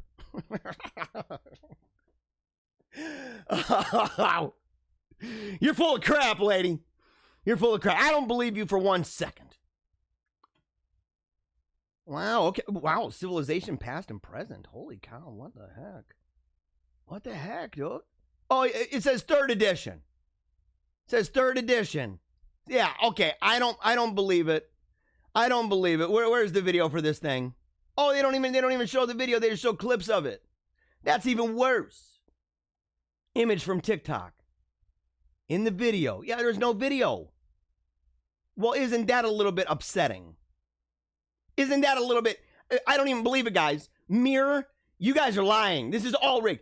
This is even worse. TikTokers are like, I don't even need to make a TikTok video. I can simply have a TikTok screen and make it look like I've got a TikTok video. And places like The Mirror with Rosalind Fenton, exclusives reporter. This is exclusively bad reporting, Rosaline. Not even a link. There's no way to verify this, Rosaline. And if there is, I don't know, maybe we could look up their name. Maybe we could look up some of the information. Maybe another news source has this, but we're not going to do that. Instead, we're just going to say it's fake. That's journalistic ethics for you, by the way. That's journalistic. I have my degree in journalism. Okay, we got to end it, man. We got to move on. We got to move on. Hold on. Okay. Oh, what's this? I think this is going to be my last one. Oh, yeah, it's my last one. Okay. Okay. Girl, I only date guys who lift. Me, trying to impress her. I lift his name on high. Oh, yeah, dude. Yes, dude. You know what? Here's the thing. If that dude right there is lifting his name on high every single day, if he's doing that, and if he's totally legit about it, and this girl right here is really only into guys who lift, I can tell you right now, the Lord's going to help this dude out of that situation and hook him up fat with an amazing saintly woman. That's what's going to happen, man. You don't want this woman, man. If she's like, I only date guys who lift. Now, look, if she said, I only date guys who are good and upstanding and who also lift, so they aren't ridiculous fat slobs, I can at least accept that. I can. You know, people have standards. And if people go, well, that's really rude, say, look, are you down with dating the person who is bedridden? And they're like, well, that's extreme. And you say, it's a reductio ad absurdum. You take that argument you just gave and you lead it to its logical end, and you'll find that you too have a standard. You too have a standard. And apparently this lady's standard, lacking the righteous dynamic to it, is kind of low. She doesn't understand. She doesn't understand that just being mega buff doesn't mean that you're going to end up being mega buff throughout your life. In fact, a lot of guys who are mega buff when they're younger, I mean, my dad's one of these, you know. My dad's lost a lot of weight, but there was a while, man, my dad was massive. He was a fat guy. He was real big, man, eating massive bowls of ice cream, you know, watching Law and Order and stuff. That's what he was doing. But when he was younger, when him and my mom, when they met down in Texas, he was out of the Marine Corps, and he was a wrestler in high school. After high school, he ended up in the Marine Corps. He was doing powerlifting and wrestling. The guy's mega ripped. I mean, his yearbook, at the back of the yearbook, it's like a full page picture of him. And he's wrestling, and all of his muscles are just ripped, man. And there's a story, my mom's like, well, you know, when they met in college, when they met at college at Christ for the Nation, and in Dallas, Texas, they went over to McDonald's. And when they went to McDonald's, he's sitting there, and I think he ordered like 2 Big Macs or something, and a bunch of fries. And my mom's like, you know, Tim, you should probably slow down. You know, you might get kind of fat. And my dad's like, no, man. No, I'm never going to get fat. I got a great metabolism, you know. And 10 years later, the guy is, you know, bumping 300 pounds. A big boy, man. A big boy. He's lost a lot of weight, right? He's got back down. You know, he's not thin, but he's thinner. And he's doing really well, and we applaud him for that and the kind of discipline it takes and stuff like that. You know, but at the same time, the point is, just because you're mega ripped doesn't mean you'll stay that way. It doesn't mean you'll stay that way. It just means that you understand the significance, right, of the plumes of the peacock that humans have when trying to find mates. It's the way it works. And you're like, check out my plume. And the girl's like, oh my gosh. And she's, well, look at that googly-eyed thing. It's an easier thing than to say, look at my plumes, you know, and see me over here. And you're sitting there and, you know, you're playing your Xbox or whatever. And you're surrounded by Doritos. Look at my plumes. Come on over. You like playing games? It's like, and nothing against games and nothing against, you know, Doritos. I mean, it's not real food, but you know what I mean, guys. It's delicious though. Why does fake food have to be so good? Oh my gosh. All right. We are doing the great transition here. Going to go to here. Let me get out of studio mode again. Get over to main. All right. I want to thank you guys for joining the show. At the midpoint of every program, at the midpoint, we always take the time to refill our coffee. It's the way to do it. You got to fill that coffee up. And when you do, and you fill it up, you are going to need to raise it high. And I don't care where you are. And I don't care if you're not drinking coffee, you know, I don't understand you, but I accept you. It's one of those things. People say, you're intolerant. And I'm like, no, I'm not. I have people drinking water who listen to the show. That's weird to me. Raising their water to the sky, and people are like, don't do that. You should keep that to yourself. But we accept it. We don't only tolerate it, we celebrate it. Okay, we do. We celebrate it. So we make sure you got to raise the glass as high as you can. You got to raise it to the high, whether you're working, whether you're at home, doesn't matter what you're doing. You chilling with the kids? Are you homeschooling? Are you on lunch break? Have you been, you know, unclogging some toilets and you're on lunch break and you're, you know, sitting there saying, man, dude, got that snake out of that toilet. Wait, it doesn't matter. You a mechanic? You know, are you underneath the car? And you're listening in one ear and paying attention out of the other. What are you doing? You programming, you a coder? It doesn't matter. Whatever you're doing right now, whatever you're doing, Raise that glass high, because we're going to howl at the heaven. And we are going to resolve deep inside, as we do every single day, that we are going to rejoice, because today is yet another day that the Lord has made. He made it. We opened our eyes to it. We are so fortunate and so grateful to be part of the drama called life, and that we were created with intention, with purpose and design, and that we're going in a direction, and not just any direction, but a direction that is winning, that is always winning, that is never tired of winning, even when everything around you feels as though it's lost, that there's light all the time, even in those valleys of darkness and death, especially in those valleys, that we can look up, and no matter how dark it is, there is light. And the reason why is because the light of the world cannot be contained. It cannot be overtaken. It cannot be hidden. It's impossible. We can hide. We can hide sometimes, and we do, the light under the bushel. Sometimes we do. Sometimes we allow that oil in the lamp to go out and that lamp to go dark. It's unfortunate. We're human, we're sinful, and we do that. But even when we do, we have to be able to look up and realize that the sun is still there, and it's burning brighter than ever.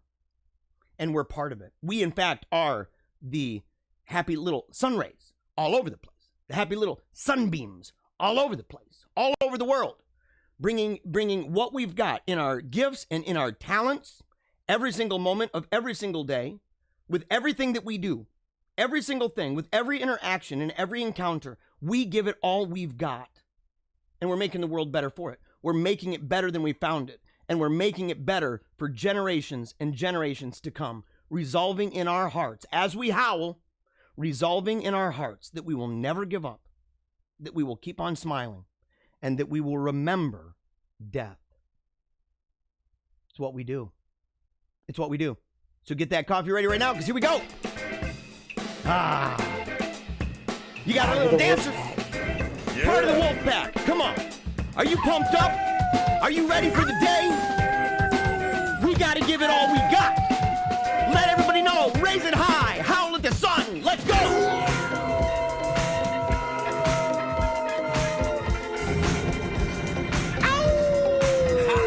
Hallelujah. I love you guys. You guys are amazing. Check out that little dancer. Come on. Raise it, Annabelle. Raise it high.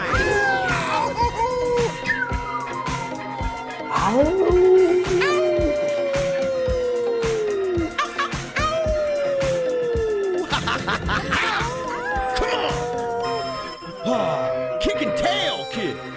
Kicking tail. Come on, boy. Come on, son. Love that guy. I love all of you, by the way. I love all of you, man. I love all of you. Super grateful for you. And by the way, we're going to play real quick. We are actually going to play. I promised I would do this. I promised I would play it again for the people who may not have been here for the first half of the show, to play the commercial that we did. I'm not going to go through the present. If you didn't see the present that we got, we opened that earlier. It was an amazing gift. We got coffee from New Flower Coffee Roaster, from Annette Conrad, a member of the Wolf Pack. And that is a gift. 10%, in fact, of the purchase goes toward community development projects. And it was provided by and prepared by Adam and Cassandra Randall, their co-owners over at New Flowers Coffee Roaster. You can find that also on Facebook, by the way. And that's not a paid promotion. It was an awesome gift, and really, really grateful for that. If you would like to send gifts, and we know you would, make sure to reach out to us. And if you say, look, we want a gift for you, you can let us know by sending it to PayPal, paypal.me/Paleocrat. And remember, 100% of the money that this show receives, 100%, always, goes towards the continued education of my children at Sacred Heart Academy in Grand Rapids. And so, real quickly, the video that we made, it's a short commercial for the event that's taking place on December 23rd. And it's a fantastic event. We've talked about it. It's going to be from 4 to 7. You'll hear information in the commercial, but I missed something when I made it, and it's this.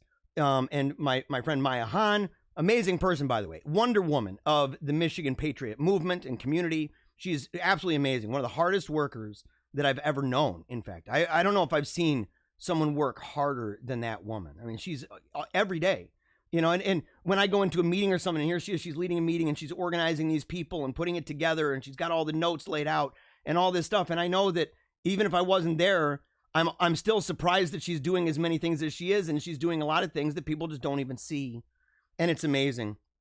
And so, but she reminded me, and I'm glad she did, that I forgot to include certain names that are putting this on, and I got to figure out if I should put it in during the commercial part or if I should put it in at the tail end. But either which way, I need to give credit where it's due. This is brought to you by the Michigan Patriot Hub, American Patriot Council, Stand Up Michigan, Republican Women's Federation of Michigan, and the Michigan Citizens. And Paleocrat Diaries. and she told me, she said, look, you got to include Paleocrat Diaries in that. You got to do it because you are the one who put the show or put the commercial together. You and your family made the commercial. And so with no further ado, and it says right here, okay, we'll talk about comments here. We'll get to the comments as soon as this commercial's over, and then we're to the hardcore news. Again, we're really grateful you're tuned in here on Friday, December 18th. We're grateful for all of you. So here's the commercial that was made by Paleocrat Diaries and the Team Tiny Dancer family.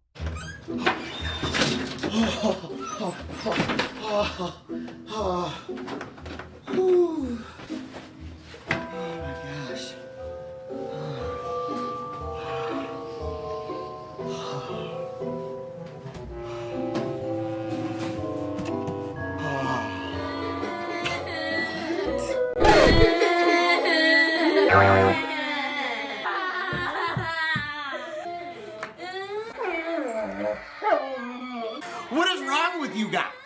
Someone at school told us the Grinch stole Christmas. Who told you that? Ken and Karen. Ken and Karen? Why are you guys even listening to them? Look, let's listen. The Grinch cannot steal Christmas. But the Grinch won't even let us go to restaurants. That is totally tyrannical, but The big Grinch won't let us play sports or nothing. that is wicked heinous, except that... The Grinch won't let us go to the roller rink. What are we gonna do for Christmas? That's what I've been trying to tell you. Join us at the Lansing Capitol on December 23rd for the Michigan Patriot Council's Christmas Extravaganza. There'll be caroling, music, an award ceremony, even a live nativity scene. And we'll be gathering donations for veterans and those less fortunate this holiday season. The family-friendly fun begins at 4 p.m., topped off with a patriotic parade from 6 to 7. So tell your friends and family, your classmates and coworkers, that when the Grinch stole Christmas, it was the people who took it back. Merry Christmas. Will Santa be there? Santa? Of course Santa's gonna be there. In fact, I've heard a rumor that there's gonna be some super hot, I mean, very fancy elves. Yay! Oh my gosh, dude. Oh. See, I told you the Grinch couldn't steal Christmas. Not from baby Jesus.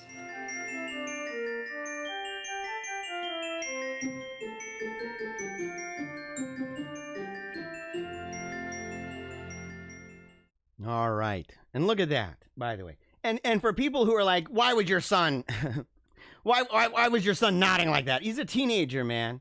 He's almost 14 years old. He knows what hot elves are. He knows what those are. And so I've heard rumor. I've heard it, guys. Little birdie in my ear has informed me. And I've got it on really, really good authority. And I'm not lying about that. It's not smoke signals. Okay. And I don't lie about smoke signals either. I know how to do that. I've been doing it for years. I do them in cursive. I'm so good at it. But the thing is that, I'm on good authority because I am part of the group organizing the event. All right. So here we go. All right. To the news. By the way, this is a sad thing. I kind of anticipated it, though. I kind of anticipated it because I saw David Knight. I followed David Knight for a while. He's one of those shows over at InfoWars. You know, I can imagine that there weren't as many people watching that as some of the other shows. I can imagine that a little bit. But it is kind of sad. All right. It is a little bit sad about it. Not a little bit, man. I actually he, in many ways, on many different occasions, he was sort of the voice of reason over there. But he was just fired by Alex, effective immediately. If anyone wants to email him, his InfoWars email is terminated as well. So if you want to wish him the best, it'd be at davidknightshow@protonmail.com. You got to do that. And again, man, it's a sad thing. In fact, I'd like to reach out to him. I'd like to interview him for the show sometime. But I could imagine it was because he was going against Steve Pieczenik. He was going against Steve Pieczenik. He called him a fraud. And he's not the only one. There's a lot of people. In fact, you can see videos of other high-profile intelligence people. They're like, look, man, this guy is rope-a-doping Alex Jones left and right. I mean, you know, why do you have him on? And the explanation, of course, and we've been assured by this person who's friends with Alex Jones that Alex Jones knows it, but that Pieczenik is a favorite with the show, and so a lot of people like him and a lot of people support him and believe him. You know, but there's a lot of people, especially even in the intelligence community, on the Patriot side of things, who say, look, man, go back and look and see how many things were assured or things that were said that end up just being, you know, LARPing stuff, man. And so he finally had it. I think he was also very critical of the idea, if I'm remembering correctly, critical of the idea of, like, you know, some kind of a civil war, and saying, look, you know, you talk about this stuff, you know, number one, ain't going to happen. Number two, you know, if it did, he's questioning whether or not the right would even be effective at all, saying, look, you know, who's in positions of power with major time weapons? This is a big problem. It's one of the reasons we have the Second Amendment and why it's so dangerous that it's been under attack. Speaking about being something under attack, according to Gateway pundit Jim Hoft, hackers breached U.S. Nuclear Security Administration, which maintains U.S. nuclear stockpile. U.S. officials announced this weekend the Nuclear Security Administration was among the entities breached by state-sponsored hackers in the SolarWinds breach. This is a big story, guys, not only because it's a story about hacking in the government, but I don't know, because it happens to be involving the U.S. Nuclear Security Administration, and they maintain U.S. nuclear stockpile. It's a big problem. It's a huge, scary problem. You know, I don't want to joke about that. I mean, this is actually a legit, freaky moment here in our nation.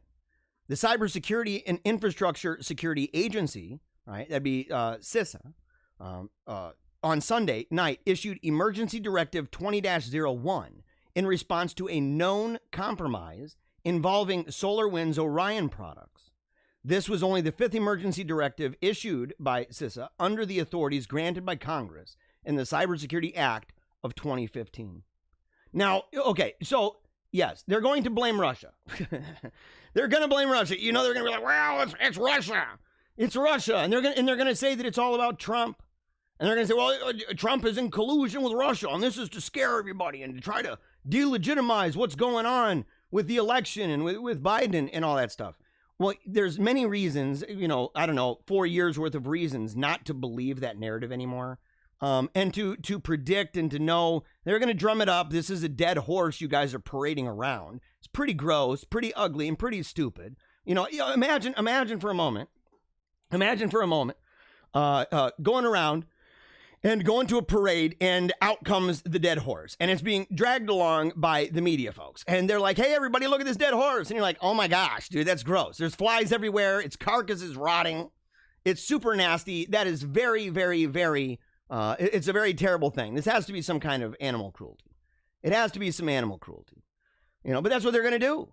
But we know that it's wrong, not just because of the 4 years that we had, but the things that we're learning now about Russia. For example, that the CIA was concerned about the Russian narrative concocted by Hillary, in large part, and they thought that it should be investigated, by the way, by the FBI while Obama was still in. And of course, the FBI didn't do it because we know the small group. Okay, we know the collusion that was going on there. Strzok and Page and Comey and the whole gang, right?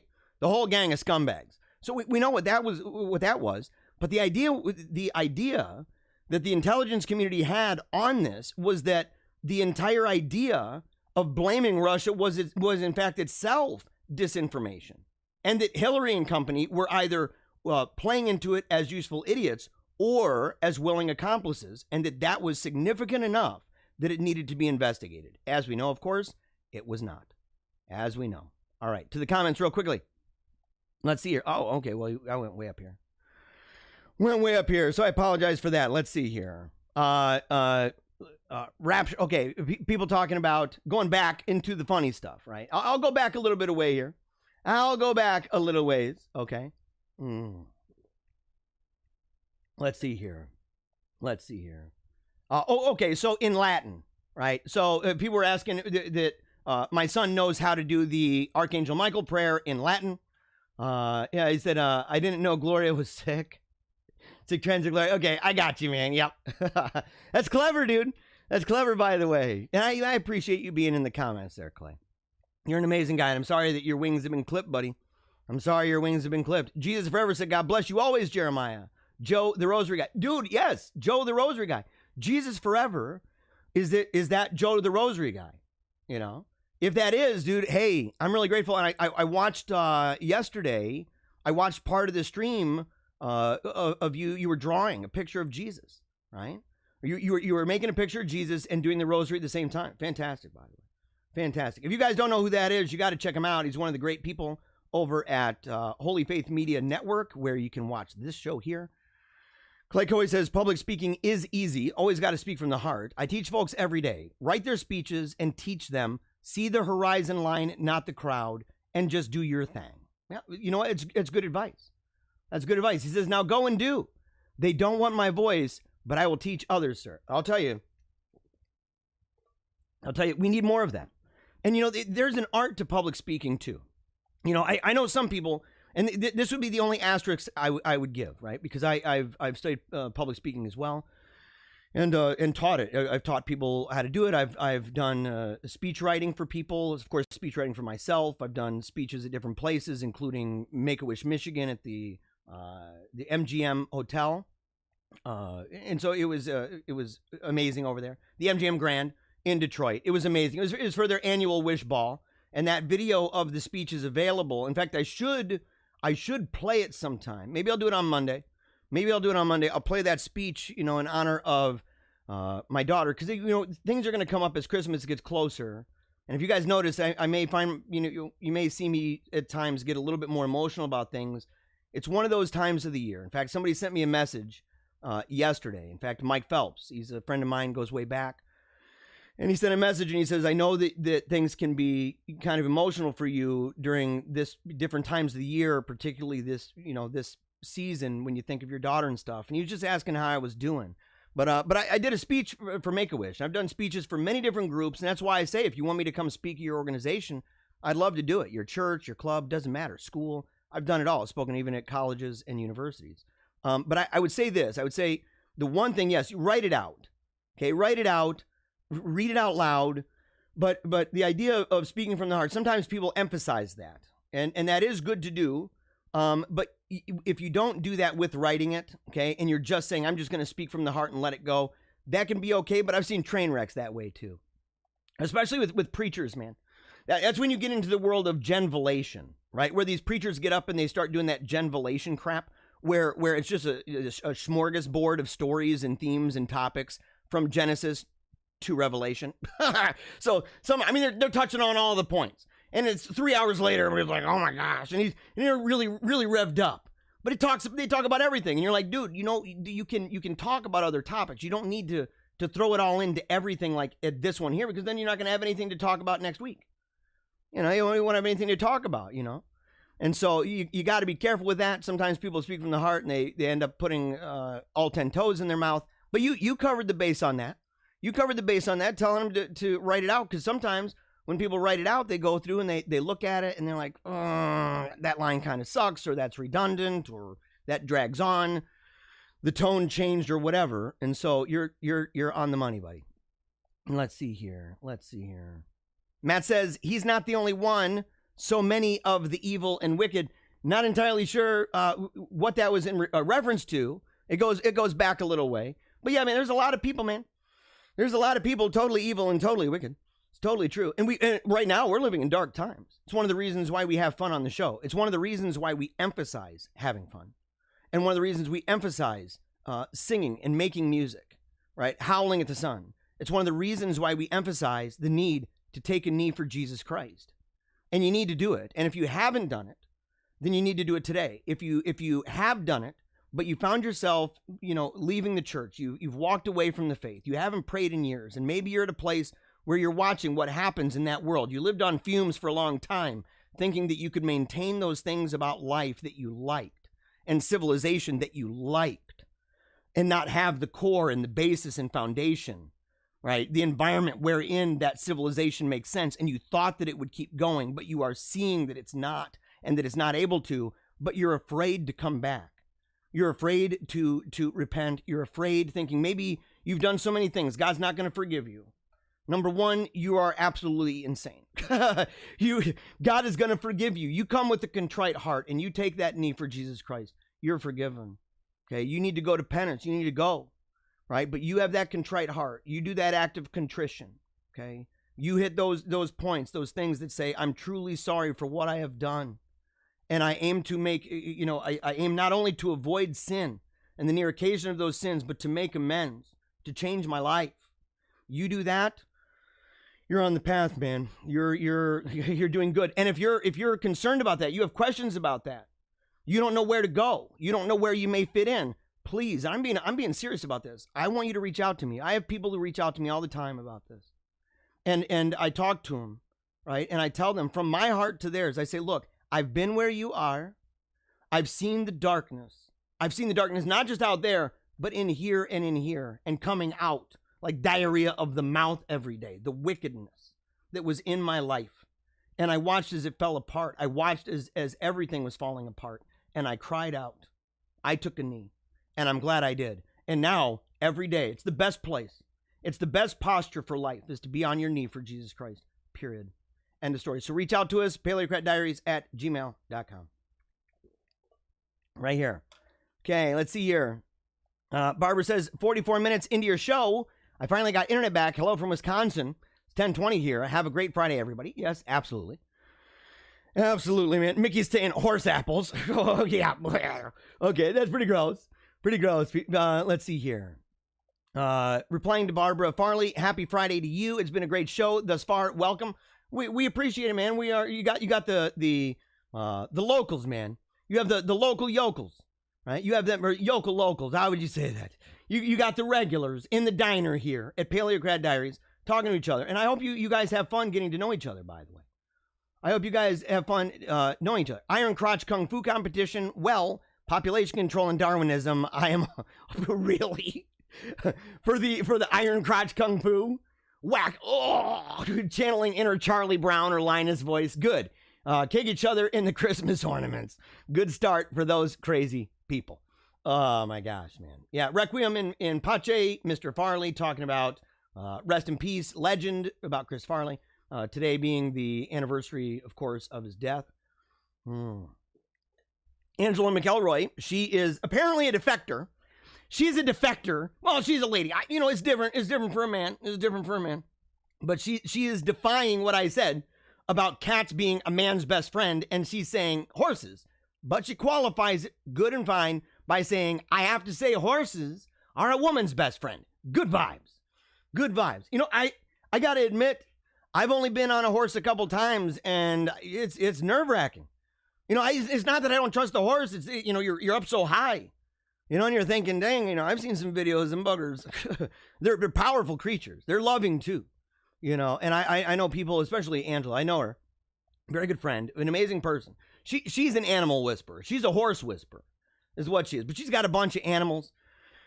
She helps people with different kind of therapy, equine therapy, stuff like that. Really, really, really amazing woman, by the way. Let's see. MMSU says the technocratic globalist dream. We're living in that right now, aren't we? We're living in a technocratic globalist dream. And, we have to admit we use some of the tools of their dominion.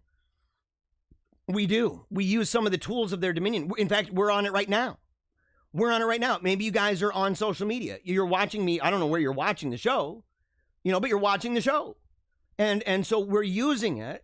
But this show, what makes it different, and I remember hearing one time, an interview where Neil Postman, he's my favorite media ecologist. I tell people they need to read his books all the time. How to Watch TV News and Amusing Ourselves to Death. those two books are life-changing books. It's like Enthusiasm by Ronald Knox or The Righteous Mind by Jonathan Haidt. Books like that are real staples in my life that really made a big difference for me. You know, but those books, he was on an interview and he's talking against the visual medium, right? He's talking specifically at the time against television, and he was on one of those like public shows, public access shows, but it was kind of at the level of C-SPAN. So it's like a big show. It's got a big name person on the show, but it's also not on a mainstay network. And so it's kind of like that. Maybe like McLaughlin Group kind of thing. So he's on there and he's talking about it. And the guy brings up, the host brings up the idea and says, look, you're coming against this, but here you are talking about it in this medium. And he admits, yes, that's true. But he says it's not a commercialized medium. And that's one important thing, by the way. Because once it's commercialized, you have to ask the question, what is the purpose of the content? Is it that the commercial ultimately is making sure that the content can keep going? Or is it that the content can make sure that the money keeps flowing? Is, in fact, the content, in a way, a commercial for the products that are going to be pitched as commercials in between the segments? And he says, this program, how many people are tuned in? This is a long-form show. You're going to talk and not have 2 minutes to talk about nuclear disarmament or something. And you're like, okay, let me, we're living in a world of terror and dread, and how are we going to fix this? You've got a minute. And the person's like, blah, blah, blah, blah. And it's like, I'm sorry, I got to cut you off. We got to get to a break. It's been great to have you. We'll have you on again for another minute to try to sum up the sound bite. And then you're going to end up going to a commercial, about Viagra. And then right after that, you're going to go to a commercial about macaroni and cheese. And after that, you're going to go to a commercial, about some kind of other crazy medicine or some kind of other crazy product or some other social justice scheme, right? SJW scheme. All the signals coming at you left and right. That's what you're going to see. That's what you're going to see. And so, and then they're going to come back and they got the music, do. They're going to come back and they're going to be all pumped up and get you in the zone for it. And then they're going to do the same thing again and then back to the commercials again. And there's a big difference between that and a show that's formatted to just be talk, right? It's a totally different format. And it doesn't cut you off so quickly. It allows you space and room to be able to talk about it. But that's not the only reason why we do this and what makes this show a little bit different.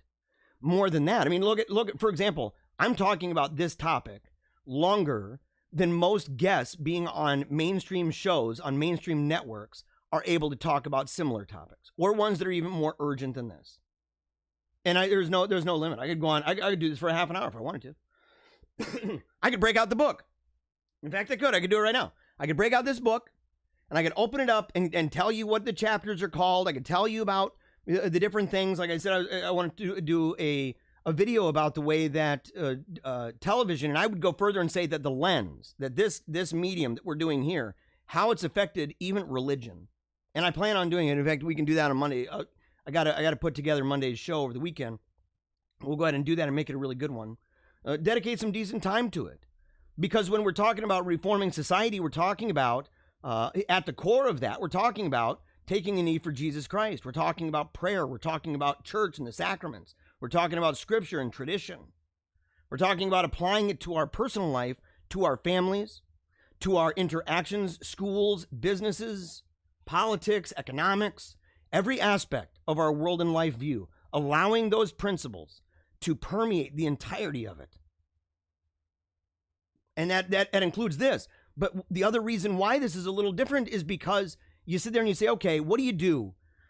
What do you do if you're under this impression? You say, look, I think that a medium, let's say the bars are bad. Let's say you're of that position, right? You're a teetotaler type. And you say, well, I don't like bars. I don't like them. I don't think anybody should go to those things. But then you realize everybody's in a bar. That everybody's in a bar, everybody's drinking it up. Well, you can stand outside with a megaphone, but what if it's locked and sealed? That there's no way. How are you going to get that in there? What are you going to do to get the message inside? I mean, back in the day, it takes St. Francis de Sales. He went to Geneva. He went to Geneva back in the heyday of Calvinism. All these people left the Catholic Church, went to Calvinism. He went around and he was passing out letters left and right. Right? And then eventually they kicked him out of town. So what did he do? Started putting letters under the doors. How do you get the letters under the doors? How do you get the letters under the doors? And one of the ways to do that is, in fact, to make a letter. And this here is a letter. And we're saying, look, share this with your friends. Talk about this kind of thing. But in doing that, they're going to analyze their own habits and behaviors. Mark Dice made a really great video about, and again, making a video. It's paradoxical in a way. It's also the nature of the situation. You probably would have done a magazine article if we weren't in a world that had embraced this particular medium. But even using this medium, encouraging people to be moderate, encouraging people, take some time off, for heaven's sakes. Do a what do they call that, man? A fast, right? A fast from technology. Pick a day out of the week. And maybe we'll start doing that. Pick a day out of the week. Maybe Sunday. Maybe that's the best day to do it. Say the Lord's Day. On the Lord's Day, you are going to take a break from the internet. You're just going to say, look, I'm going to turn it off all the way. And there's apps to help you do that, like Freedom app and stuff. There's apps that can help you do that so that you can still keep your messages open. And that way, if someone messages you or calls you, you can still see that. But you're not going to be doing the scroll thing, eyes going blurry and stuff. And going through everything all the time. And you're just going to be able to chill. Just being able to chill.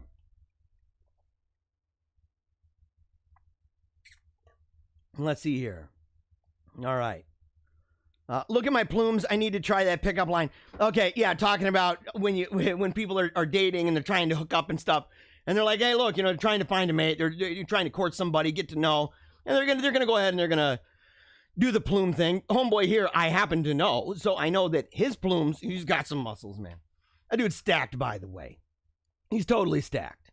Let's see here. What are we gonna do? Oh, the Gretch that tried to steal Christmas is speaking at 1:30. Yeah, okay, totally true. Yeah, gross, man. Yeah, and she's gonna be speaking. In fact, we gotta go and talk about that. We gotta go talk about that. Yeah, and people talking about the nativity scene on top of the mantle in the commercial. Hey, we love it too. We love it too, man. We love it too. In fact, that's a gift. I got to put this shout out. It's a gift from my son Ambrose. It's a gift from his godmother, and it plays a role in our return to the faith after the life and death of my daughter to childhood brain cancer. In fact, it was one of those things. That was what sparked his idea to say, "Can we go to church with my godmother?" Was the idea, and we hadn't been to church in like 8 years. We hadn't been there in like 8 years, man. Let's see. People are asking, what state are you in? Still watching on YouTube. I'm in Michigan, by the way, Karen. Karen Shockham. Oh, and you know what? I think I saw your comment yesterday. Very grateful for that. Mariella Garza says she's in Texas. Grateful for that. Loving it. What part of Texas? Well, you don't have to tell me. I used to live in Dallas. I used to work in, what was it called? Is it Brookhaven? Yeah, Brookhaven. I worked at the country club. Super great. All right, moving on. We'll get back to those. We'll get back to that stuff soon. Here we go. Hold on. So, hospital accused of faking coronavirus jab for the TV cameras. It's not even a possibility that they faked it. It's totally serious that they faked it. And it was in El Paso, Texas. Oh, great. The bizarre incident unfolded as 5 members of staff at the University Medical Center in El Paso, Texas, were given the first vaccines that had been administered at the hospital. However, when one of the male nurses among the 5 were having their shots, it appeared that the plunger of the syringe would not go down any further because it had already been pushed down. Very strange indeed. Oh, yeah. Very strange indeed. Yeah, if it's already pushed down, here's the amazing thing. Oh, it's already pushed down, and they didn't throw it into the old prick box, right? The needle box. I know what those things are. We had to give shots to my daughter. We had to give shots to her when she had a blood clot, when she was going through chemo, and she had a brain surgery. We went like 16, 17-hour brain surgery. Right? She was under anesthesia for like 24 hours. And so when you have surgeries like that for that long, you end up having those deep vein, thrombosis? You have deep vein thrombosis. And she had that. So we had to give shots every day. She hated that. And I hated having to give it. And now we got it with our son. He has shots every day. We got to move it to different parts of his body and stuff. And so the thing is, we know what that's like when it's done. We know the proper way to dispose of that. And yet here you are, if I took out a needle and that needle was already plunged down, that bugger's already been used. Kind of funky. Or it's just never been used, ever. And it's like, oh, well, look at that. Yeah, okay. So here's a close-up, guys. There's actually a video of it. There's a video of it. Where's the video? We got to see this. We got to see this. Okay, we'll see it after this. Care worker is sacked for making video dancing to Beyonce wearing PPE. Oh, you know what? Finally. Finally, at least this place is taking it seriously. A senior care worker has been sacked after making a video of herself dancing to a Beyonce track in an attempt to cheer up fellow staff members struggling with the coronavirus pandemic. So why, what was it exactly that it was? Was it, at home? Because we see videos all the time. Okay, yeah, look at this. Hey, what's up? Yeah, everybody. Having a good day. Having a good day. It's a plague. Can't you tell? Woo! Yay! Where's the video? Where's the video? She spoke to the manager, who said, by the way, it was brilliant. Of course, he's probably mad because it wasn't choreographed with the rest of the crew. She then got a call from a senior member of Cormac staff saying they didn't deem the video appropriate. We were told we could have ruined or scarred their reputation. They thought we had done it in a service user's garden, but it was filmed outside my house. Oh, so it was at her house. After investigation, it went to a stage 3 disciplinary for gross misconduct. We were told we had gone against the social media procedure for not asking for permission. Oh, so we can know now that whenever we see these videos of people, they're like, well, you just need to ask our permission to make it.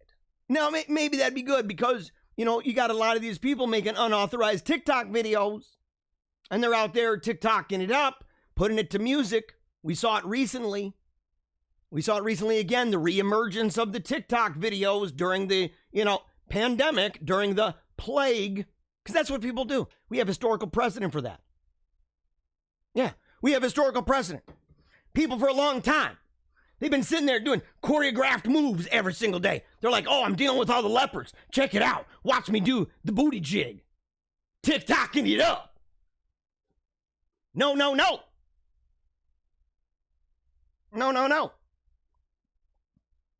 It's hard to believe, man. And how would you even have the time? How would you even have the time? Because, look, there's a double whammy. Many whammies. Whammies flying out left and right. Because you have a situation where they say there are so many people coming in. We're overwhelmed. It's like a war room in here. And they got the pictures where they're looking super sad. Oh, it's hard to do it. It's hard to make it. And they're doing that. And yet at the same time, so they're saying they're overwhelmed. And they say that they can't sleep. And yet they have time. And it's like, well, maybe you're not doing your days right. Maybe you don't have to do the TikTok video. Have you thought about that? Have you thought about the idea? And it's mixed messages. It's mixed signaling. It's like the clown face. And then the oh my gosh, it's a war room. And oh, I've got time to choreograph a booty jig for a TikTok video. It's ridiculous. So I feel badly. If she was at home, I get it. Maybe they're cracking down. We can only hope, guys. Cross your fingers. Cross your fingers, please, Lord. Please let him be cracking down. We can't take it anymore. All right, so right here, second attempt, empty syringe. So here we go.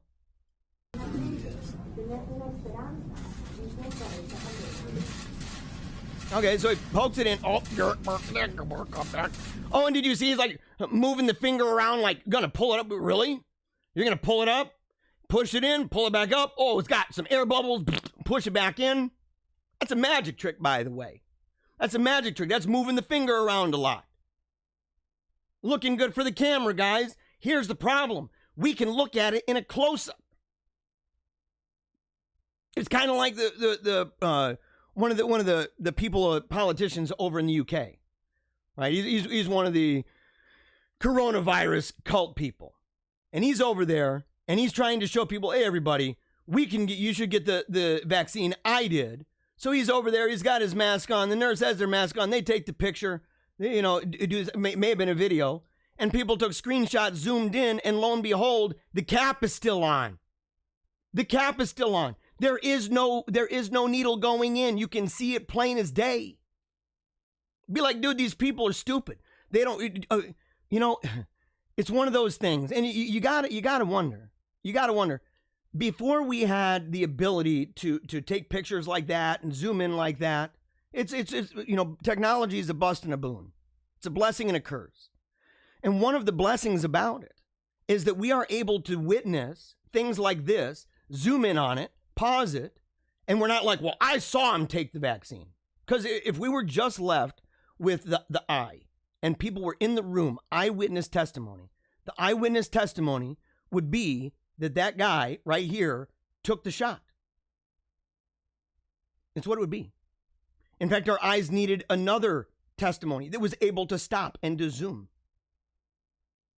And then to review with many eyes looking at the same thing. And what do we find? So you got to imagine how much of these shenanigans went over those who came before us. And we're only now beginning to catch up with this. And the people who do these shenanigans, they're not even factoring in the idea like, oh, okay, well, this sounds good. We could just do this. And you're like, okay, people are going to be recording it. That's why you're doing it. And if they record it, they're going to be able to zoom in on it. It's an arms race. It's an arms race because now they're going to learn. They're going to say, oh, okay, we need to be a little bit more Hollywood. We're going to need the retractable ones. We're going to need the retractable ones. Here's another one. Here's another one, guys. Let's see this. Oh, yeah. Oh, you can already tell. You can already tell. Guess what, man? There ain't no needle in this. Here we go. Front of the line. Official healthcare workers at the front of the line. Officials hope to program in this country's history. Okay, there's the needle. With healthcare workers at no the front needle. of the line. Do you see it? At the front of the line. Officials hope to. Okay, right there. Right there. Do you see the needle? Do you see the needle? Now you see program it. In this country's history continues with healthcare workers at the. Now you don't.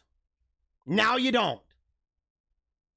Did they pull the needle out of there? Holy crap! How'd that needle come out? How'd that needle come out? Maybe that is the Hollywood crap right there.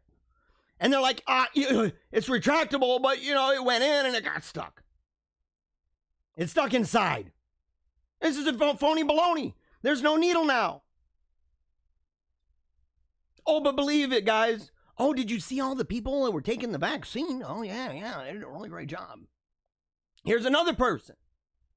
Nurse passes out on live television after taking the coronavirus vaccine. Yeah. Let's see if we can zoom in a little bit on that. Can we? Come on. Come on.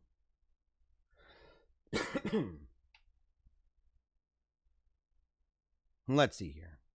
Okay. Oh, Taylor Marshall sent this. Taylor Marshall posted that. All right, let's go to Taylor Marshall's page. We're going to go to Taylor Marshall's page here. Okay. Oh, I can't see it. This is proof, guys. Look. Oh, my gosh, dude. Wait. Whoa. This tweet is from a suspended account. Hold on a second, guys. Hold on a second. Is the tweet or Taylor Marshall? Oh, so you're going to see this too. This is bad. This is bad right there. The account owner limits who can view their tweets. And by limiting it, you want to know what that is? It's called, he blocked me. He blocked me over a video that wasn't even about him. It had to do with Timothy Gordon. And I was actually complimenting, and I'm friends with Tim Gordon. In fact, I just got his book, Catholic Republic. In fact, I have 2 copies. I'm going to give one away. I'm going to give one away for a prize. We're going to do some kind of a thing next week. We're going to do a question of the day or question of the week, whatever. We're going to do some kind of a thing that people can do, right? And that way they can come up with an answer or maybe share the program with their friends and take copies of it to say what they said and the people they tagged or whatever. We'll figure something out. But you will be able to win a copy, the extra copy I have. And if Matthew Brown is listening, he's sometimes in the comments. If Matthew Brown is listening, He needs to check his email because he won. Him and Brian won the free book from the library, the Paleocrat Diaries library here at Castle Paleocrat. They've won a book, both of them. And Brian was good. Send me the address. I'm going to be able to send that out with a letter in the front of that under the front cover, as well as maybe some drawings from the children. But I got to be able to send it to Matt. And I haven't heard back yet. And the question for that one, and sometimes it's easy, guys. You know, people are like, oh, man, it sounds hard to get that book. I really want that Timothy Gordon book. What am I going to do? And you say, oh, my gosh, okay, well, it's like this. What Brian and Matt won, and they didn't even get the right answer, but they were close enough, is what do you get? What do you get when you mix a mouse and Count Dracula? And the answer was Count Mousula. That was the answer. We had it going for a while. Nobody got it, man. They had the best ones, though. So, but here's the thing. So all right. So the video of that. Oh, come on. Come on. Okay, hold on. I have to get this video up of her because she ends up passing out. Okay? She ends up passing out. And I've got a video on Telegram. Give me a second here. I'm going to go ahead and show it. If I shared it to myself, I could have swore I did. It'd be such a bummer if I'm scrolling through and you find out and you're like, no, didn't share it. Didn't share it with myself. I'd be upset about it, man. I'd be like, are you kidding me? Are you kidding me? I'm almost to the top and I still don't see it. No, come on. No. I didn't share it with myself. This is upsetting, though, by the way. It's upsetting. And that's why the video is not available there. Let's see here. Is that the only one that they show? Let's see. Woman passes out. Because we got to watch this. Woman passes out after COVID vaccine. Right here. We'll go ahead and just do a video of this. Well, no, we got to go to at least a news channel. Oh, it's Fox. I don't know about that. Oh, I don't like showing Fox, but I'm going to do it. I don't like showing Fox, but I got to do it. You know what? No, it's not even on there. Whatever, dude. Whatever. This is upsetting. No, I'm not allowing ads on Fox. You're not getting me. So, okay, it's a bummer because the video, and hey, by the way, yeah, so someone said just Google woman passes out. Okay, here's one. It says watch. Here we go. And I'm sorry about that. I'm sorry it took so long. Yeah, you guys say, oh, Taylor Marshall has a video on YouTube. Mariella, why do you think that I would want to go to Taylor Marshall's YouTube when homeboy blocked me on Twitter? He needs to look, it's one of those things. He's got enough people. If he doesn't like somebody, he's like, I don't like that. Or I'm uncomfortable by this person. I'm going to block. He blocks a lot of people, by the way. I think that I can count the number of people that I have blocked for political disagreement. I can count them on a Teenage Mutant Ninja Turtle hand. I don't think you can say the same thing for him, unfortunately. And okay, it says we can watch it. Let's see, watch here. All right, so here's the video. Yeah, there's the highlight. Okay. And no, they don't even have it on there. Dude, it's ridiculous. This is ridiculous. Somebody get a link for it. Somebody get a link just for the video itself and send it to me in the comment section. Doesn't matter which comment section. You can post it there. I will see it here and we'll watch it. I'm moving on. I ain't taking any more time. And how crazy is it, by the way? That they blocked the guy. They removed the account of the person who shared the video. And the Taylor Marshall. You guys should reach out and say, look, Taylor, number one, he's friends with Tim Flanders. I am part of the Meaning of Catholic team. Okay. I am the in-house resident Politico. Okay. I'm the in-house resident Politico over there at Meaning of Catholic with Timothy Flanders and company. And Tim Flanders is boys. He's boys with Taylor Marshall. I'm sitting there thinking, come on, man. Come on, dude. Give a brother a chance. Seriously, I don't think there's anything that I really say on the show that would really offend him. And if he actually watched that video that he doesn't like, that made him mad, that we disagreed, that if he said, oh, well, if he watched that video, I don't know if he would walk away from it and be like, this guy is unacceptable amongst the Catholic commentariat. I'm just gonna block that guy. Why would you do that? Can we not have a disagreement? It was over whether or not someone should call Belloc and Chesterton socialists in like the ilk of AOC. Give me a break. Can you not disagree over that? Or was it the fact that I showed that little clip from Team America World Police where the guy is puking like crazy? Was that what bothered you? Or was it the idea that when debating the topic, I showed an image and I said people are pulling stuff out of their rear end at this point? And by the way, I was against talking about Timothy Gordon. And I stand by that. We can disagree over this and say sometimes, and he admitted it was something, it was a rhetorical thing that he was doing for Twitter because he knows how Twitter works. And he's right. He's right. But I still said, you're like pulling crap out of your butt. And I showed a picture of a gorilla, pulling some crap out and then showing the gorilla eating it. And I said, this is what you're feeding to a lot of your followers. And I'm friends with Gordon, man. He's my boy. He's at the beginning of the show in the highlight reel. Him and his wife. So come on, man. Come on, brother.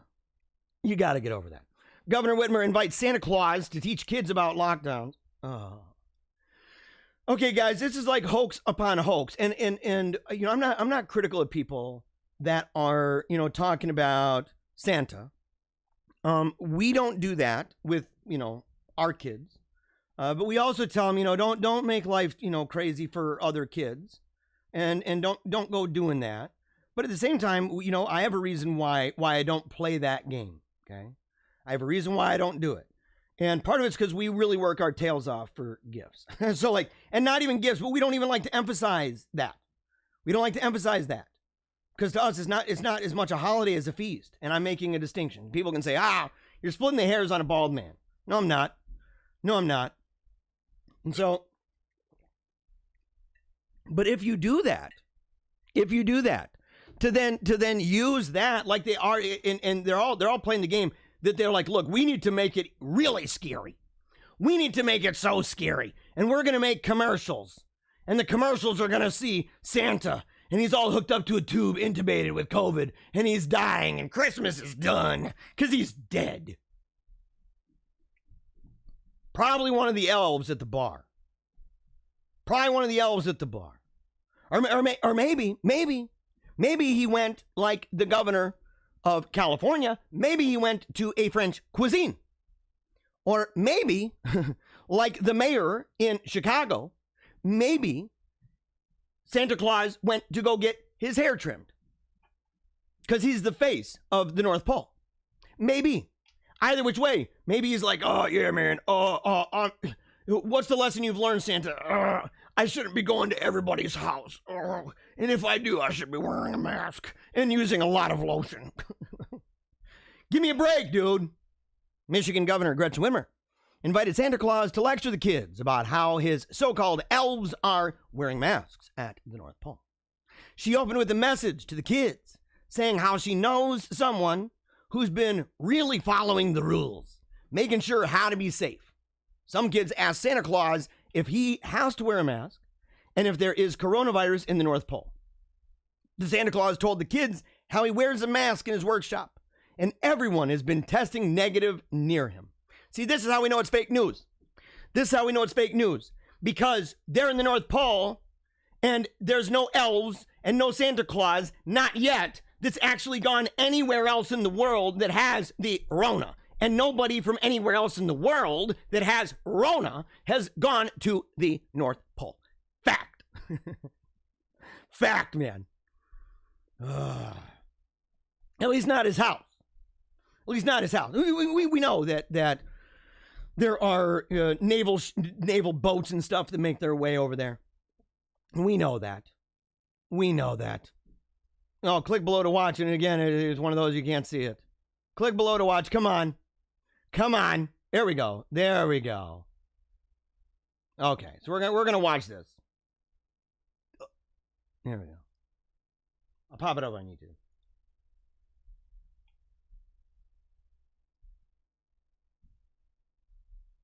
Oh, it's 3 minutes. I ain't gonna do the whole 3 minutes. Thank you for joining us. I'm Governor Gretchen Whitmer. Okay, I don't mean to be rude, man, but she's kind of looking like that dude from the Munsters. Kind of looking like the dude from the Munsters. A little bit. And look, I'm sorry. I mean, she's like mom hot, except that she has that tinge of, wicked evil that's showing through. It's sad. She fell a long way. I remember back in the day, she was one of Maxim's. Was it Maxim that had her listed as one of the hottest politicians in the country? She's faring okay. But I don't know, man. There's something about it. It's probably the wickedness. If she was saintly, she'd probably be hotter. In fact, I know she would. I know she'd be hotter. I mean, evil has an effect, man. Evil has an effect. Believe me. And I'm really excited to be here with all of you. And I also know someone who's been... Now, number one, she's not there with anybody. And look at all the sad people. Look at all the sad people, very confused. Very confused. Look at the people down at the bottom. They're like, what the heck is this crap? What the heck is this? Oh, there's Santa Claus over there. There's Santa Claus. Okay, yeah, that's not real. That's not real. It's obvious, dude. It's obvious. I know that the kids have suspended disbelief, but you can tell. Look in their faces. Some of them are just not buying it. And some of them are like, that guy, even the ones that look like maybe they're buying it, we know that they're not because they're like, that Santa Claus is very skinny. He is not very fat. He's not very fat. So they know it's all fake. So the suspended disbelief, they're like, this guy's willing to pretend to be Santa. This lady's willing to pretend that he's Santa. So they're obviously willing to pretend a lot of fake news. So I'm not sure that I'm primed to suspend my disbelief when they're going to tell me what they're going to tell me. And what are they going to tell me? Really following the rules and making sure that he stays safe and the elves stay safe. And so my special guest is Santa Claus. Hello, boys and girls. How are you? Does anyone have a question for Santa Claus? Santa, do you have to wear a mask? When I'm in my workshop with all my elves, we all... I don't think he's got to wear a mask. Look at that beard. That bugger's so fake.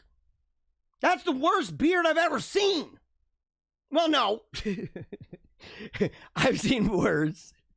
It's like the Team America where it's like gluing it on and stuff. It's all patchy and gross, right? I've seen that. Not in real life. I've never seen it in real life. Something looks pretty close to it, right? But this guy, look at the mask. Look at the mask. This is a joke. It would qualify. He doesn't need to. You can't even see his mouth moving. Why have a mask? Don't trust this guy. Don't trust him. You can see the evil in his eyes, too, by the way. You can see the evil. I bet that fire's fake behind him. I bet everything about it's fake. All are masked up in social distancing. Okay. Hi, Santa. Hi, Santa. Should we leave out cookies and milk? Don't believe him, guy. This year? Yes, please do. No, don't. Why are you believing? Hey, Santa, you guys need to stop him. If you're the brother or you're the sister and you know better and you see through the guys, you need to say, no. Don't believe it, guys. Because then you're primed and you're going to accept the whole thing. Oh, it's time to wear our masks everywhere we go. Unbelievable. Here's somebody who didn't get the message from Santa. Rhode Island's Democratic governor was caught maskless at a wine bar after telling people to stay home. Oh, wow. It's another one of those. It's another one of those. Yeah, so where did she go? Oh, wine bar. Okay. Yeah, really, really great. A picture of the governor without a mask. Yeah, just drinking a little bit of wine in a really fancy place. The latest liberal hypocrite politician gets busted. And it's the Rhode Island governor, Gina Raimondo, who was photographed at a wine bar after telling everyone else to stay home. Oh, yeah. Isn't that the way it goes, guys? Isn't that the way it goes? They're always saying, you guys got to stay home. You got to make sure to wear a mask, even when you're eating, blah, blah, blah, blah, blah. And don't go out unless it's absolutely necessary. And then what do? You find them at the fanciest and ritziest places in the world, and they ain't wearing a mask. And they're surrounded by people. You know what hold on. You know what I predict? If it hasn't happened already? What I predict is this idea that they are going to end up, she's going to end up making a video, And in that video, she's going to say, we're all imperfect. I did tell you to stay inside unless it's the essential thing, but this wine was really good. You don't know how essential that wine is. I've been through a lot. I just wanted to, feel, I felt like I really needed to experience something that reminded me of the world before COVID. And you're like, I know. That's true for everybody, but not everybody is out there making the freaking rules. You are. You're making the rules. You're the one going out there and telling people what they may and may not do, which means you have a special kind of responsibility. You have an extraordinary amount of power, especially under these emergency rules. You have an enormous, ungodly, and I always imagined unconstitutional amount of power. It's stunning. It's stunning.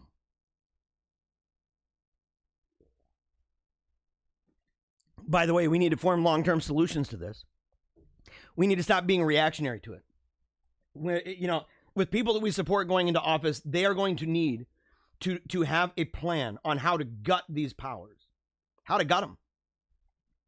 And say you can't just become a dictator over contested stuff and handpick and choose the facts you want and peddle misinformation 24/7.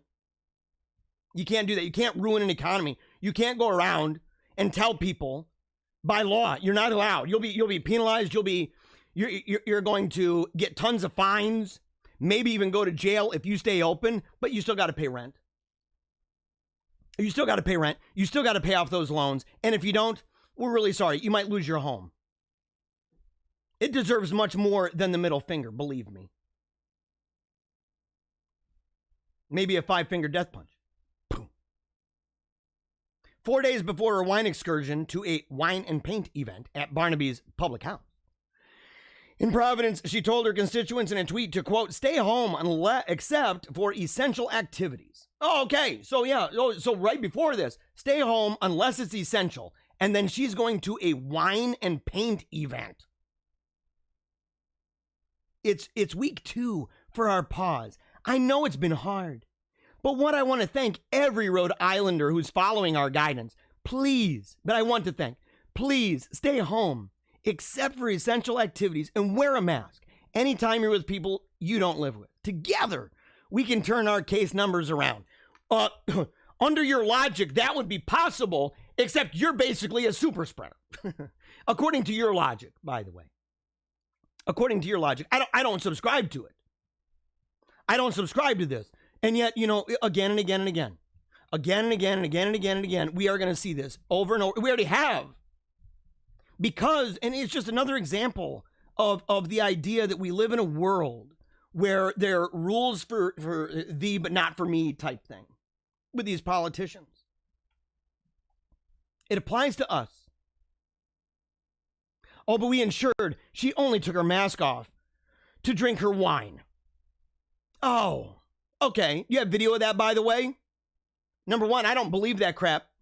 Number 2, it doesn't matter. Was the wine and paint, was that an essential activity? Was it? Was it essential? In what world? And if that's essential, then why in the heck isn't somebody's job essential?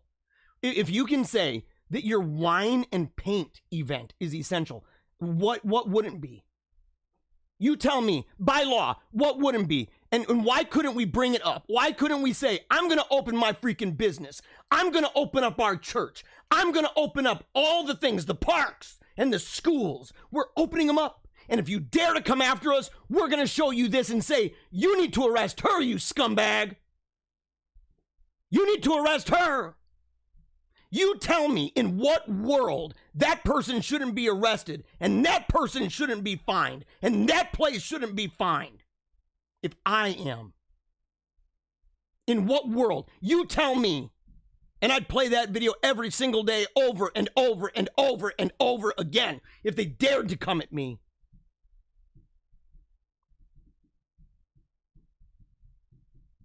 It's unbelievable. Unbelievable. Oh, okay, I got a link here. Hold on. Let's make sure. Where is this one? Okay, it's right before the code one. All right. So, okay, yes, CF, thank you in the comments, by the way. So, okay, it is, okay, good. It's just the video. Good. I'm sorry if there's a delay, man, on this video. How long is it? 36 seconds? All right. I'm sorry.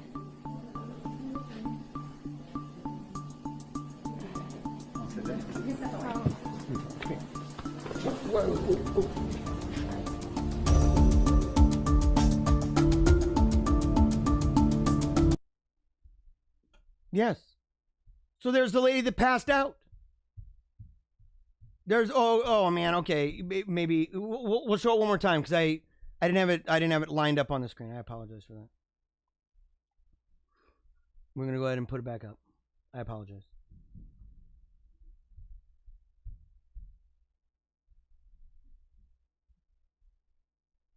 So here she is. Sorry.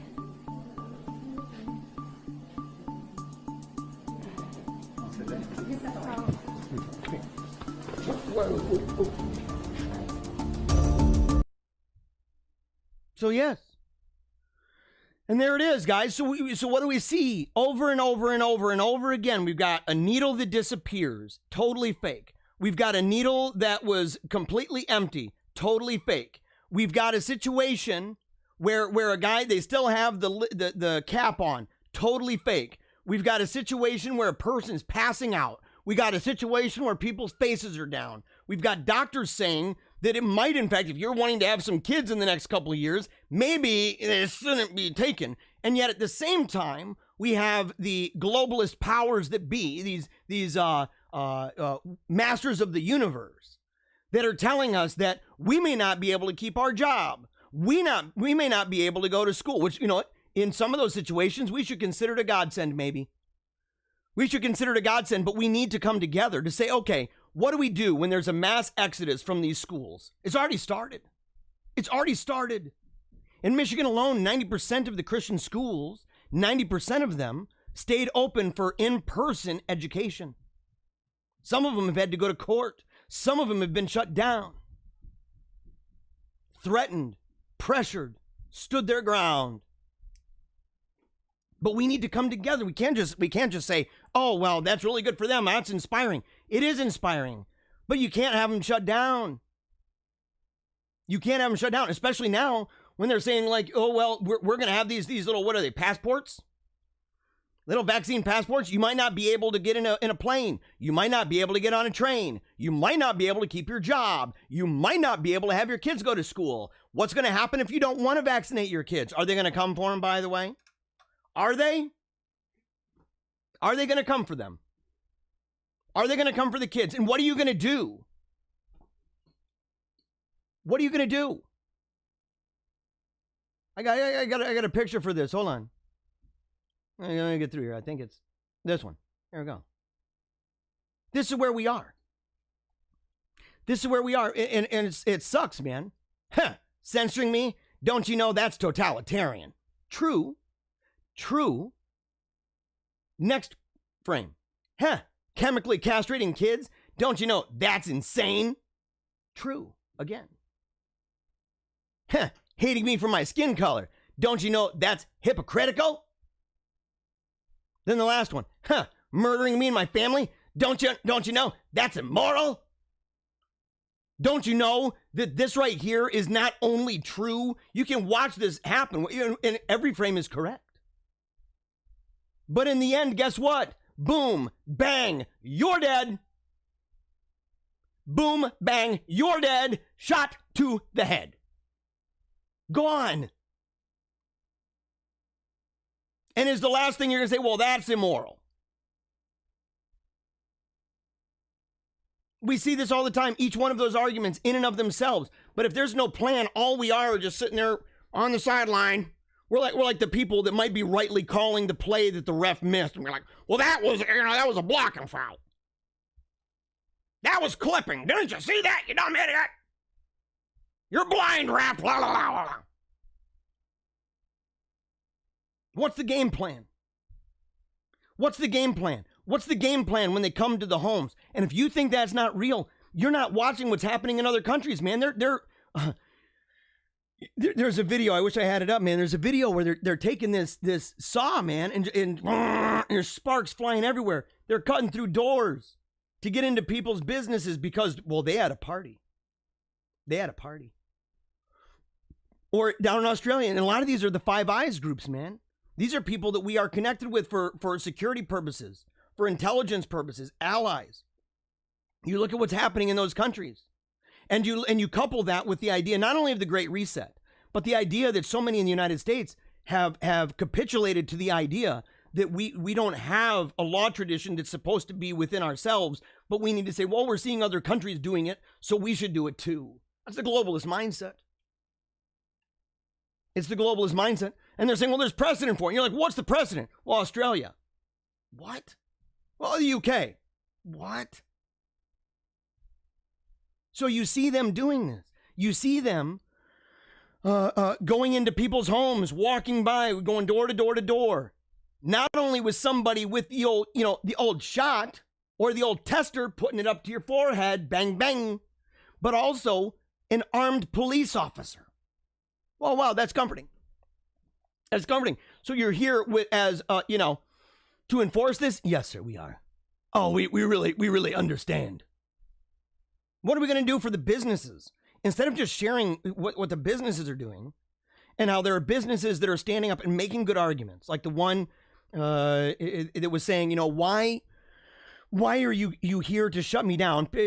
Officials from the city came in and saying, we talked about it yesterday. People come in and they're saying, look, you're fined a whole bunch of money. And they say, why are you shutting me down? But yet I can go across the street and Costco is allowed to be open, or McDonald's is allowed to be open, or Taco Bell is allowed to be open, or all of these other groups are allowed to be open. Why is Walmart? Why is Sam's Club? Why Amazon? All these different groups. Why are they all allowed to stay open? And yet you're not allowed. I'm not allowed. And they're like, sir, I understand. You might be making some good points, but you need to go and you need to talk to a bunch of scoundrel, spineless, yellow-belly, crazy people who are judges and officials who are, by the way, the ones enforcing all of this crap and not standing up when it's out of control, which it has been for, I don't know, like 9 months now.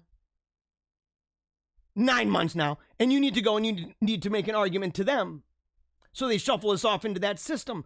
And that's like the GOP. The GOP says, well, yeah, man, we really don't like what the governor here in Michigan's doing. We're going to go ahead and sue, and we're going to wait for it to go through the courts. That's the orderly thing. And you go, yes, but it's a both and. Don't you get it? It's a both and. If you go through that court system, thanks a lot, but it's one of those things that says it's not enough and it's a little too late. Too little too late. Because you lost your job in the meantime. Your school was shut down in the meantime. You were, forced back into a system, a public school system that right now is so bad. It is so rotten and bad. Worse than ever. And because of Corona, it's worse than ever. And they're wanting to kick the can down the road on tests. And you know why? Because the kids are going to fail.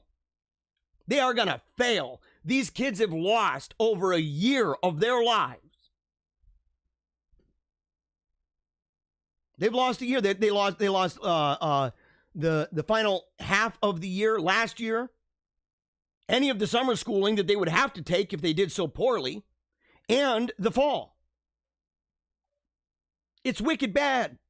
And you're in an environment. They're like, oh, it'll be perfectly fine.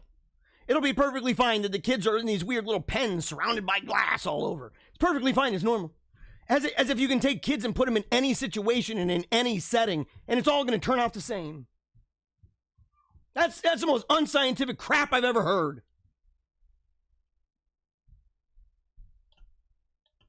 Screw these people, man. And screw the politicians. I don't care. Democrat, Republican, I don't even care. Screw the politicians that think that the only way of dealing with this is going through the courts. We saw what happened. Bravo, by the way, to the Michigan GOP for standing up and putting in, trying to go through the courts to challenge the authority of the governess, right, to do that.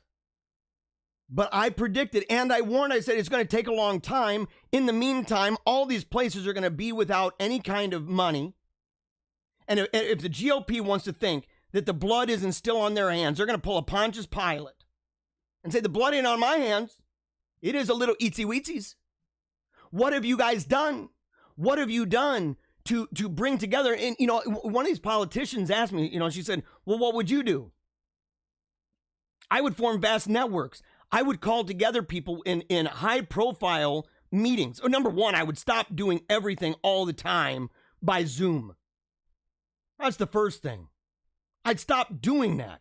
And I would stop doing the thing where you may be alone in your room. And I see so many Republicans, man, it drives me nuts, where they're in a room by themselves and they've got a mask on.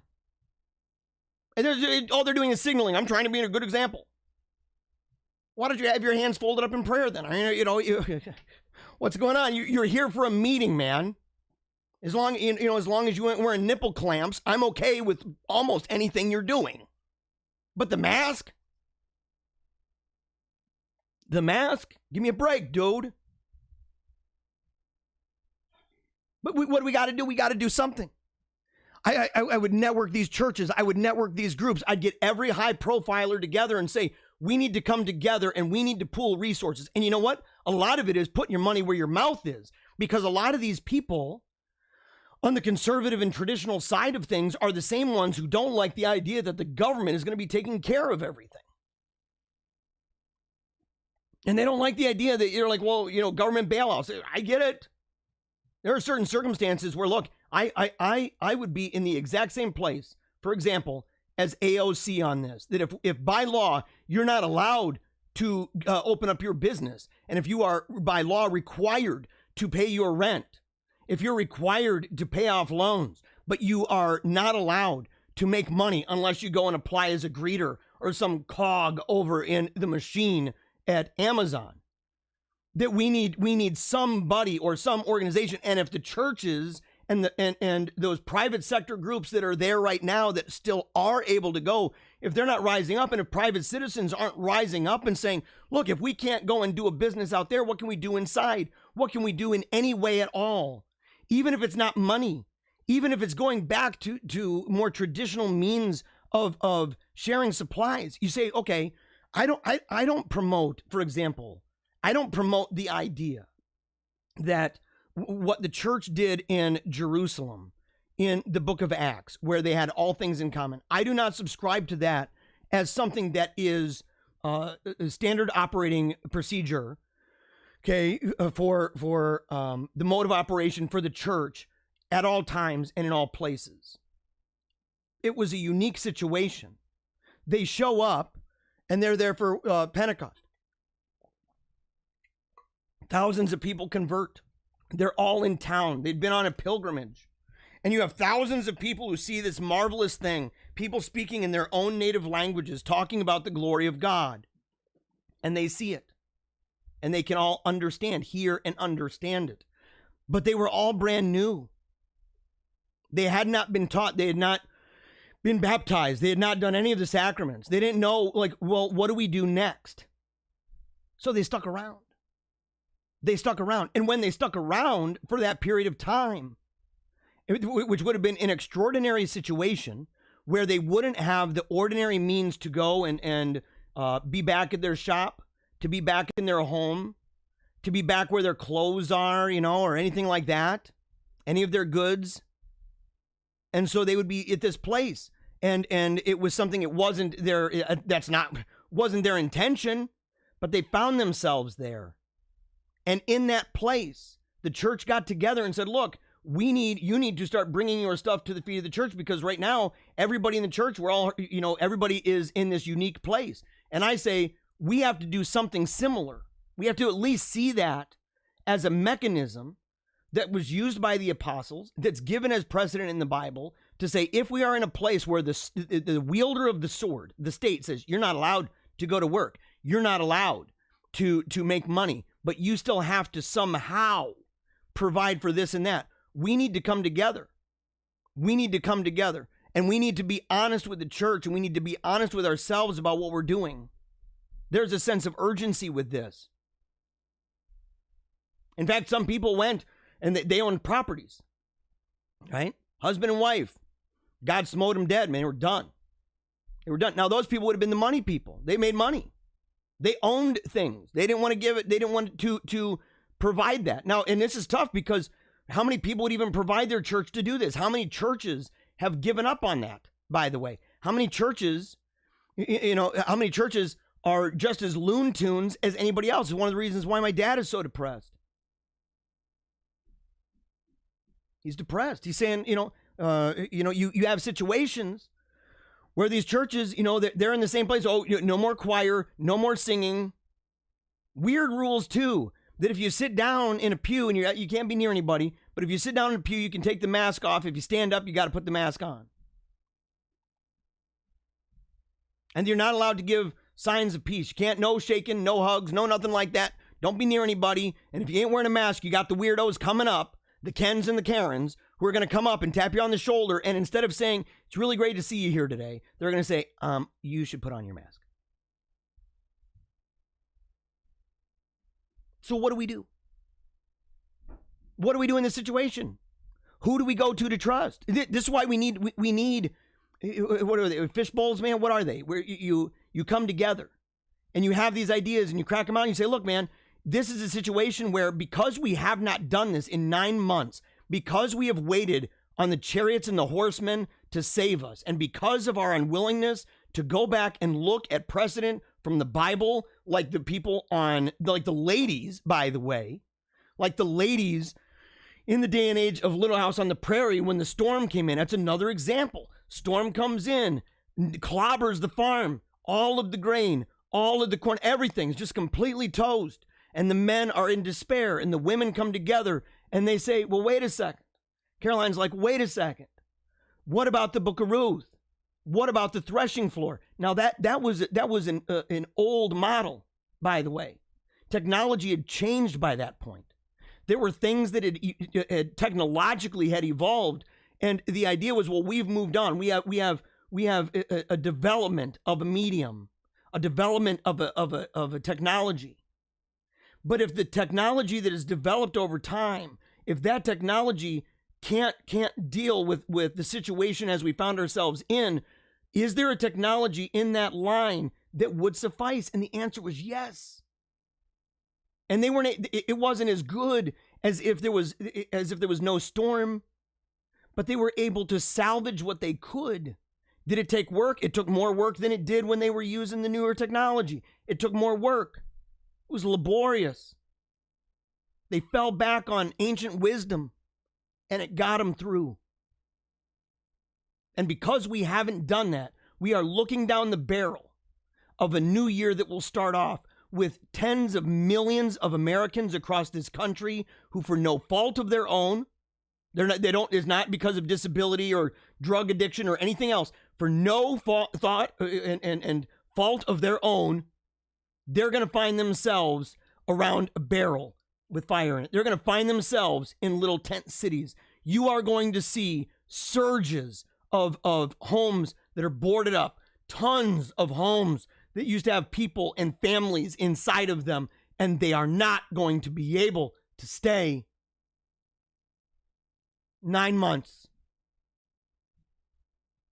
9 months. What did we, and look, I'm as guilty as everybody else. I sit here. What have I done? I'm not trying to lecture anybody about it. I'm trying to basically say, look, let's think it through, guys. Let's think this through.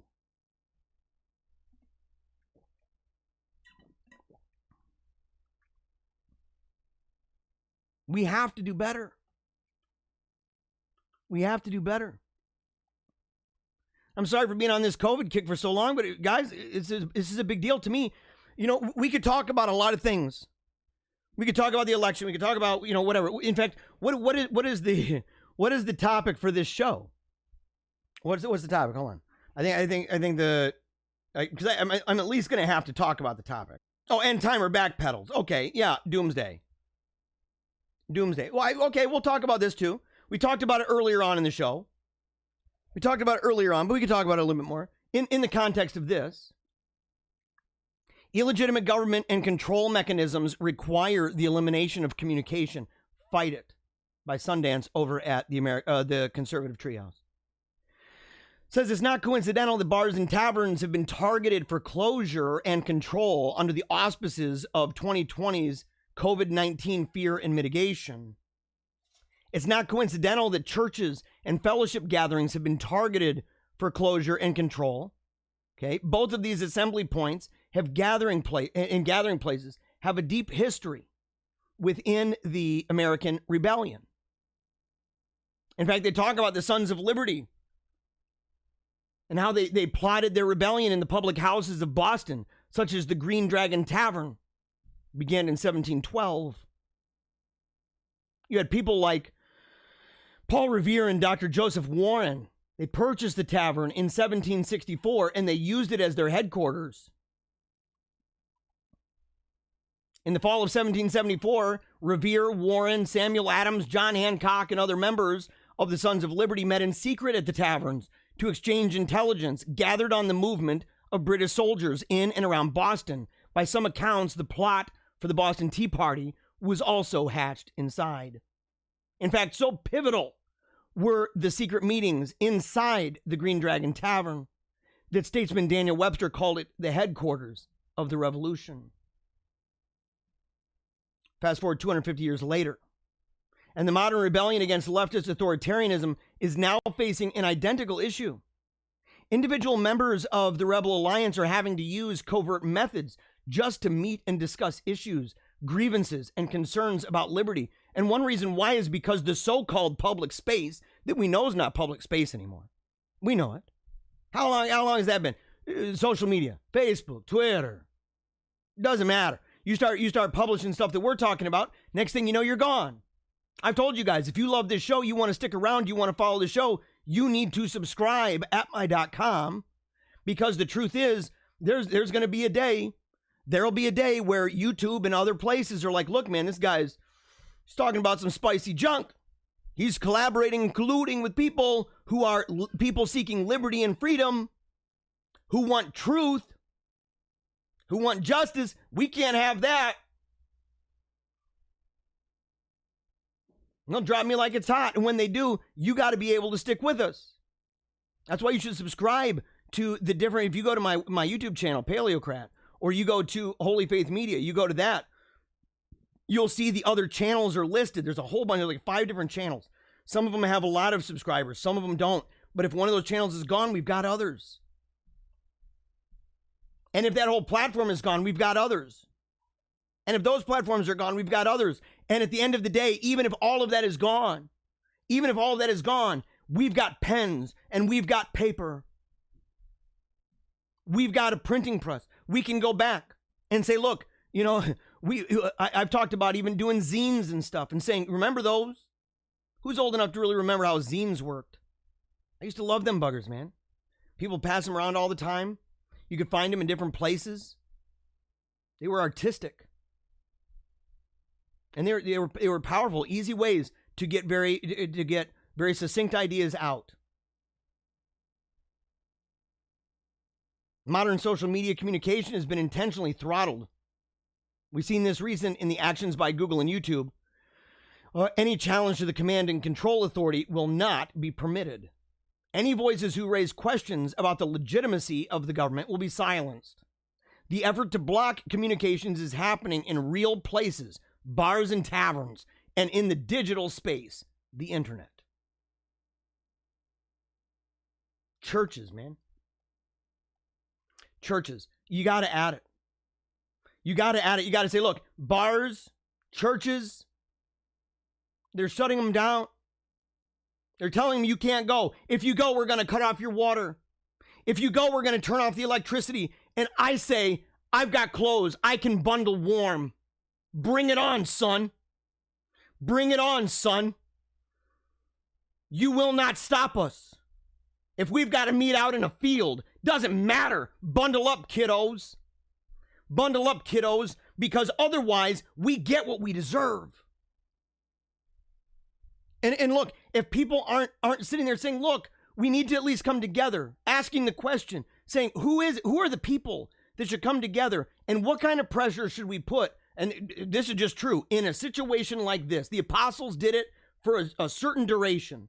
And it needs to be specific to say it's a duration of time. This is not something that you want to say, oh, this is the normal thing. We believe in private property. But to say in this situation, should those who have luxury that they've earned, by the way, they've earned it. They've earned it, by the way, not even joking. And I'm not saying let's pass it out willy-nilly. I'm saying we need groups that are able to say you need to be able to have membership in your club, membership in your union, whatever it is. However you put those things together, that you are able to supply for those who don't have. Because that person, and you have to know, that person, and you have to take the position, if that person doesn't work, they don't eat.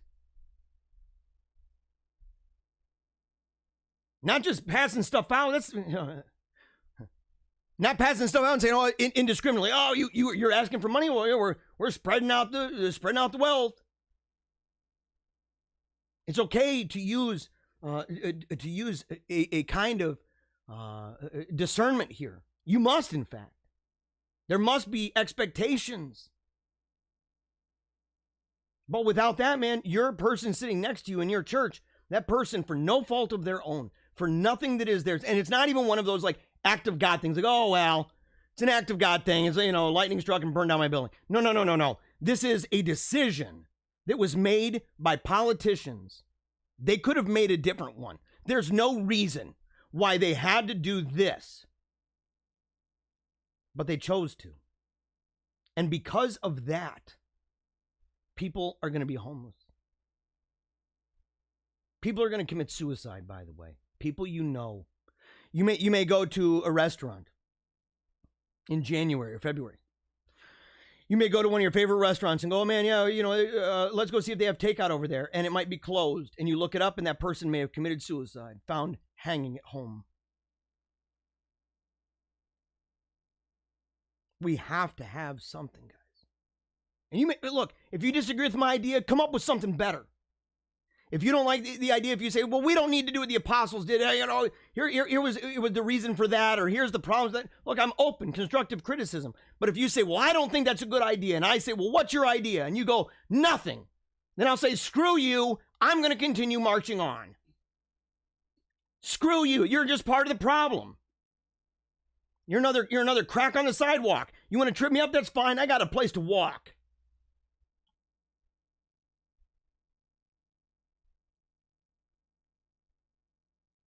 Yeah. Yeah, it's just amazing. We have to be able to do it, guys. We have to be able to come up with something. And we have to realize that insofar as we're using the mechanisms and tools of the New World Order, as long as we're doing that, then we are going to be under their constant observation. You may think that that's not true, but it totally is. It totally is. There's very few places. There's very few places that use encryption. We should teach people. In fact, if someone could talk to me more about VPN, to know how to use a VPN, what VPN would be good, which ones are a waste, which ones don't really work. How do they work? What can you do with it? We may find that we can do termite tactics much better with VPNs. Talk to me about it. You can email me. You can do that at paleocratdiaries@gmail.com.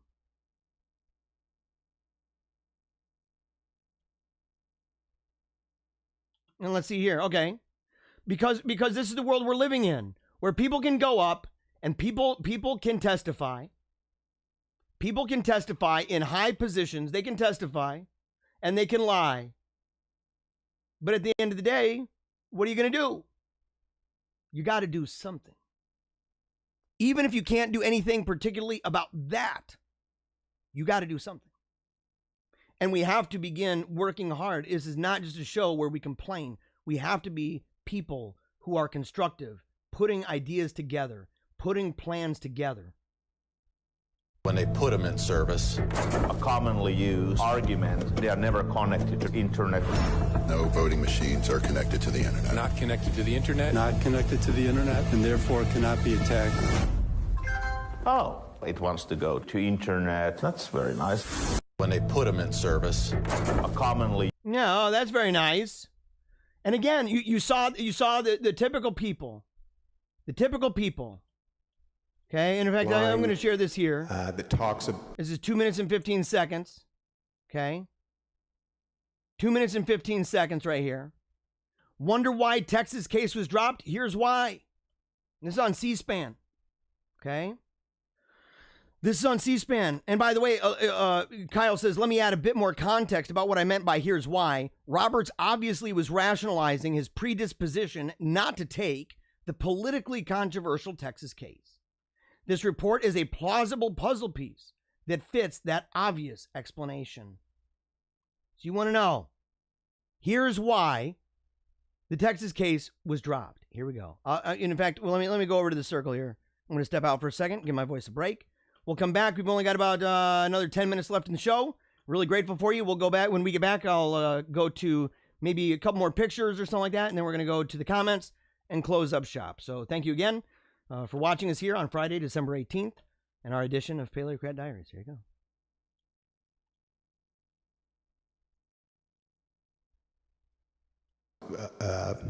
It was written by someone who's a current staffer for one of the Supreme Court justices. And this, I'll just describe the report to you that I read, and you can make of it what you will. He said that the justices, as they always do, went into a closed room to discuss, cases they're taking or do debate. There's no phones, no computers, no nothing. No one else is in the room except for the 9 justices. It's typically very civil. They usually don't hear any sound. They just debate what they're doing. But when the Texas case was brought up, he said he heard screaming through the walls as Justice Roberts and the other liberal justices were insisting that this case not be taken up. And the reason, the words that were heard through the wall when Justice Thomas and Justice Alito were citing Bush versus Gore from John Roberts were, I don't give a about that case. I don't want to hear about it. At that time, we didn't have riots. So what he was saying was that he was afraid of what would happen if they did the right thing. And I'm sorry, but that is moral cowardice. And we in the SREC, I'm an SREC member, we put those words in very specifically because the charge of the Supreme Court is to ultimately be our final arbitrator, our final line of defense for right and wrong. And they did not do their duty. So I think we should leave these words in because I want to send a strong message to them. Thank you. Is there any?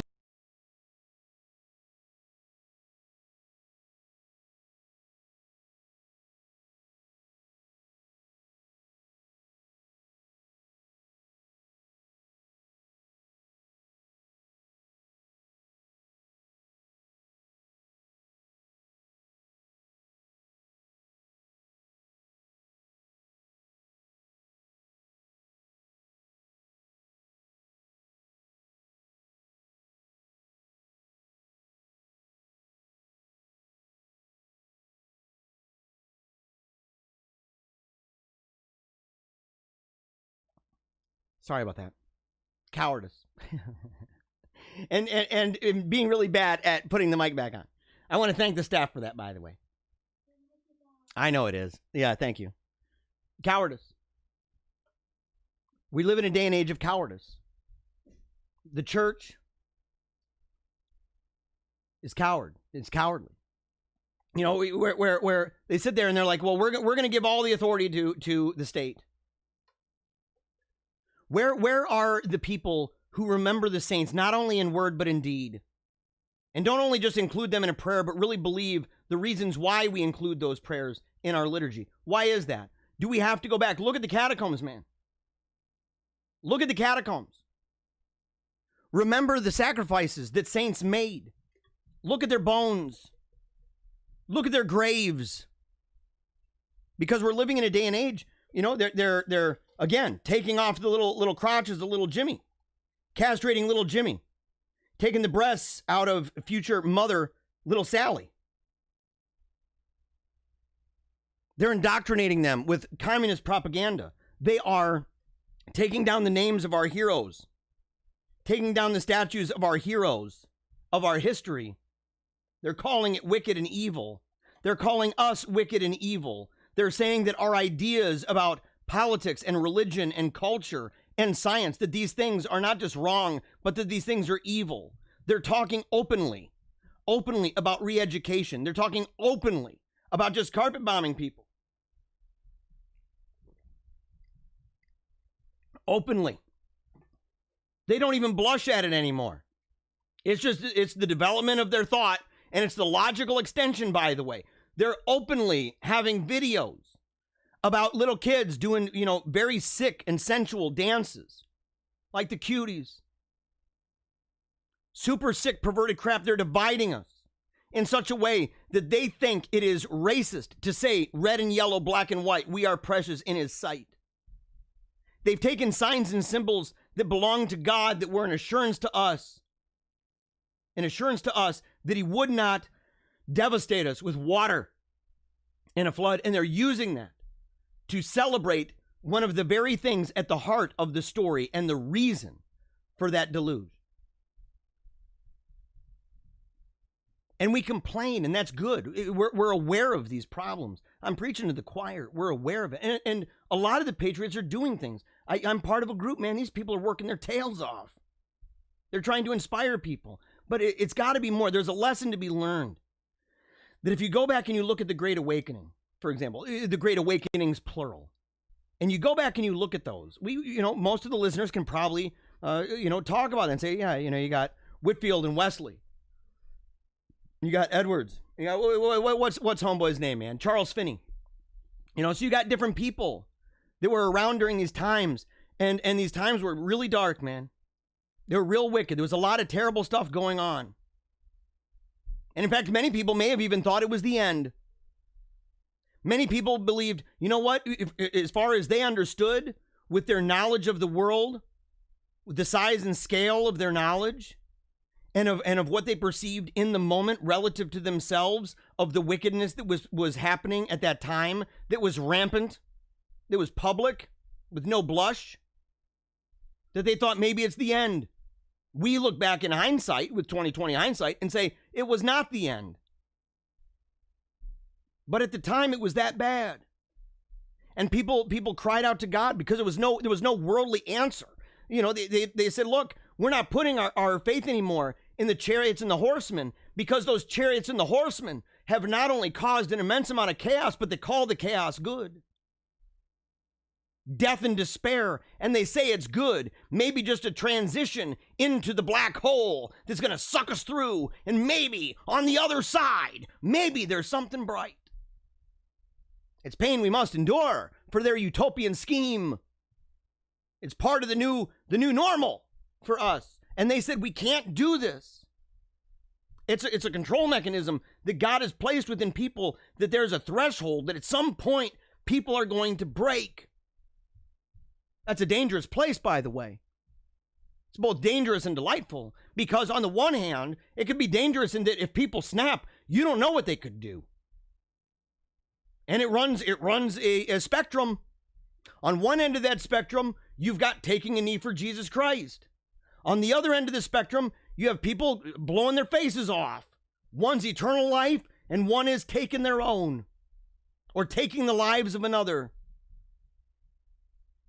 But that's in a world where, and this is true of the Great Awakenings, that's in a world where you've got so many of these, when this was going on, where all of the emotions were revved up. And look, that's part of it. It's emotional right now, what we're going through. It's emotional. How many of you guys have cried? How many of you have literally pounded your chest and raised your fist to the sky and asked God, why? How many of you have looked around and you've been so angry, it's like your hair's on fire, and you got to fight the idea that, man, I hate this.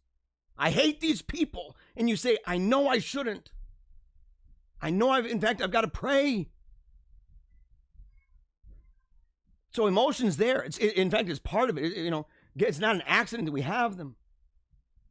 But it is not good for the long haul. And again, we can say this because the Great Awakenings are in history. We can say, was it sufficient that the people were shaking and quaking? Because they came out of it. In the end, they came out of it with little more than the shakes and the quakes and falling back. Maybe not. It's kind of like 2 steps back, 1 step forward, right? Or 2 steps forward, 1 step back. So at least it was a little bit better for a while, but there was nothing rooted deep. It was so much surface level. It got the joys, the jolly rocks. Blah, blah. But at the end of the day, what did it do? You can find out what it did. You can look at the statistics for crime. You can look at the statistics for children born out of wedlock, for alcoholism that happened within even 10 years of this. What was it? And say, what was the effect on these places? What was the effect on these people? What was the effect on a lot of the denominations, in fact, that were involved in that? What was the long-term effect? It was like a salve. It helped for a while. Then the rash came back. And the thing is so often, it's like when Jesus talks about getting the demons out of the house, cleaning the house. If you don't fill that house, if you don't furnish that bugger, you don't bring life in, it's going to get worse. There's going to be more demons than the last time. And we look at it and we can see that and say, look at how the world has gotten worse and worse and worse. And what I'm saying, and what I'm hearing more and more people saying, is we have to furnish. We have to clean it, man. Get it out. We've got to furnish it. Not just shove it full with junk. We're talking furnish it. And if we don't, it's going to be worse than before. And if worse than before means worse than what is now, which will later become before, then I dread that day. We can do it. In fact, we have to. We have to do it, guys. All right. I'm going to go to the comments, then we're done. Gonna go to the comments, and then we are done. Let's see here. Talking about masks, saying that masks are torture. We talked about it yesterday, man. It was a great piece. In fact, I don't know if I don't think I told Stephen Cox. He writes over at LifeSite News. He's a personal friend of mine. I used to see him at the gym. He's lost a lot of weight. He's done a really good job. Much better than me. I have not done a good job, you guys. I have not done a good job. I need to do better. So okay here. Let's see. But we wrote an article about that, about masks and what that does. We've talked about it from the perspective of a cult. It's essentially the Fauci-approved burqa. And we've got the morality police that are coming out letting us know if it's below our nose and stuff like that. Yeah. Bethany says, everything that is unconstitutional is ungodly, since our Constitution came from God's laws. I agree. However, the no religious test clause, I would love to hear maybe I'll learn it. Okay. I haven't read the book yet, Catholic Republic, but that is a major departure from the Constitution of the colonies and stuff like that. And I can't imagine going from there being a religious test to there being no religious test, that is in fact more godly than the alternative. Although, look, I'm willing to hear it. But it's also amendable. It is still a man-made. Look, there may be people who disagree with me on this. I know there are people who do. Okay, even some of my family and stuff, that I don't believe that the founders were inspired. Okay, I don't believe that it bears the marks of inspiration in the sense of inerrant, that it's going to be like for all time, there's no changes. Some changes might be good. Some changes, in fact, there's a reason why we have amendments in the first place, and that those amendments are quite good. Okay. And that we have a process for amending it further, because, we will learn things. But although I will say this, people talk about, well, we need to get rid of the Constitution. I think that's one of the dumbest things I've heard in a long time. I think it's one of the dumbest things, especially because I look and say, where are the Federalists and Anti-Federalists of today? Who are the people that would be crafting this document now? You look at the men that argued for the federalism and anti-federalism. You look at that, and you say those people. To be quite honest, it was the typographical mind. It was where they were in space and time. These folks, Renaissance men, Renaissance men. Brilliant, by the way.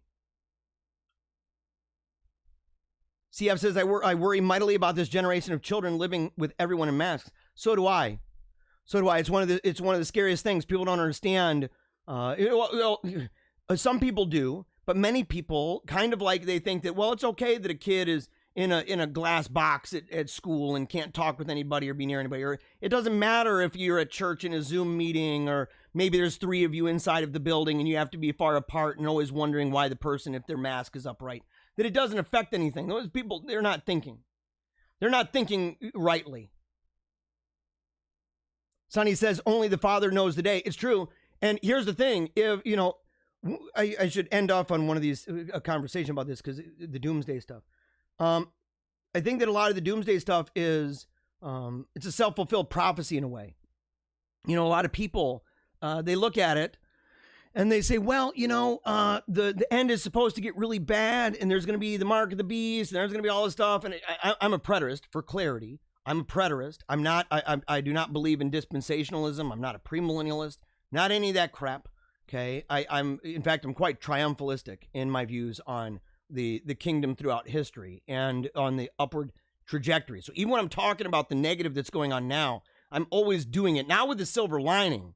Not with the silver lining, like, well, there's something there. What I'm saying, well, maybe the silver lining, that there's the idea that once the cloud moves, you've got the sun.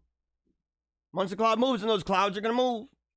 Those clouds are going to move. There's darkness that comes around. There's darkness that goes. There's the time and a season for a lot of that. But the kingdom is upward and onward without end. And eventually we will get to that place where, having been a witness and having discipled people and having baptized nations and having subjected all things, everything, every thought and imagination, our actions and our words, subjecting them to the authority of Christ the King, that there will be a day where the only thing that remains is death.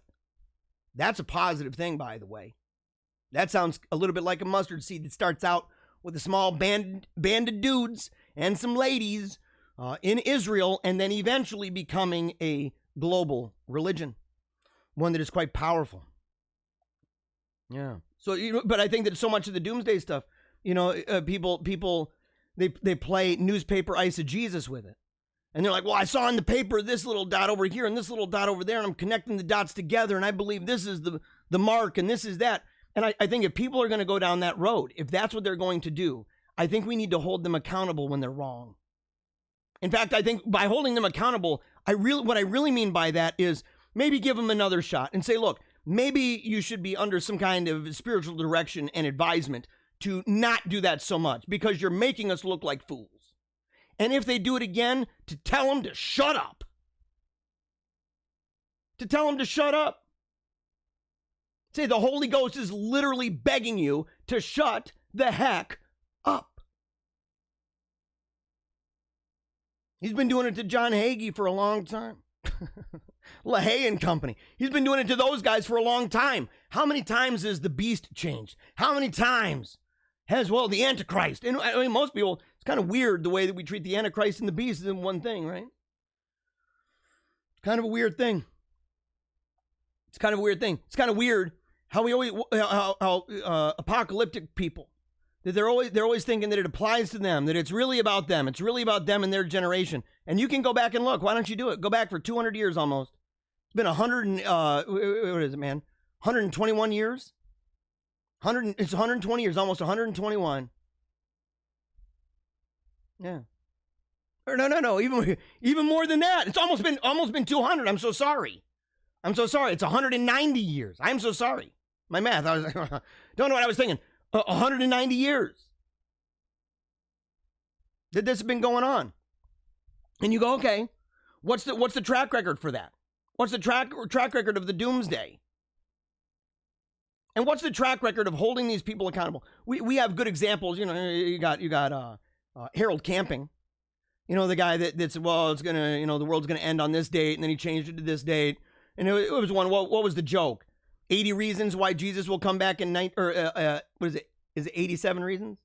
And then why he's going to come in 1987, and the next one was like 88 reasons why Jesus didn't come in 1987 or something like that. Like, it's a joke at this point.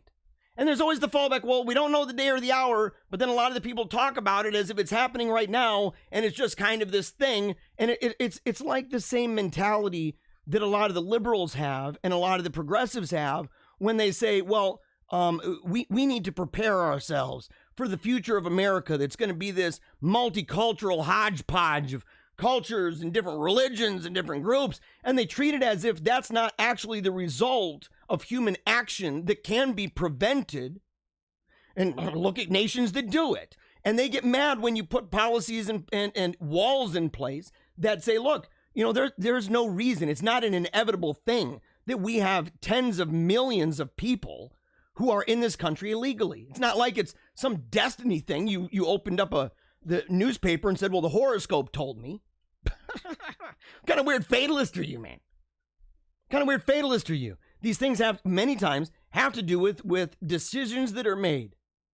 Decisions that are made. And some things come and go.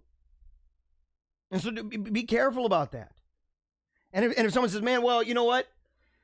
You're too optimistic. You're not willing to see the negative things that are forming and taking shape. And I say, no, I'm willing to see that you aren't the first person to come up with this.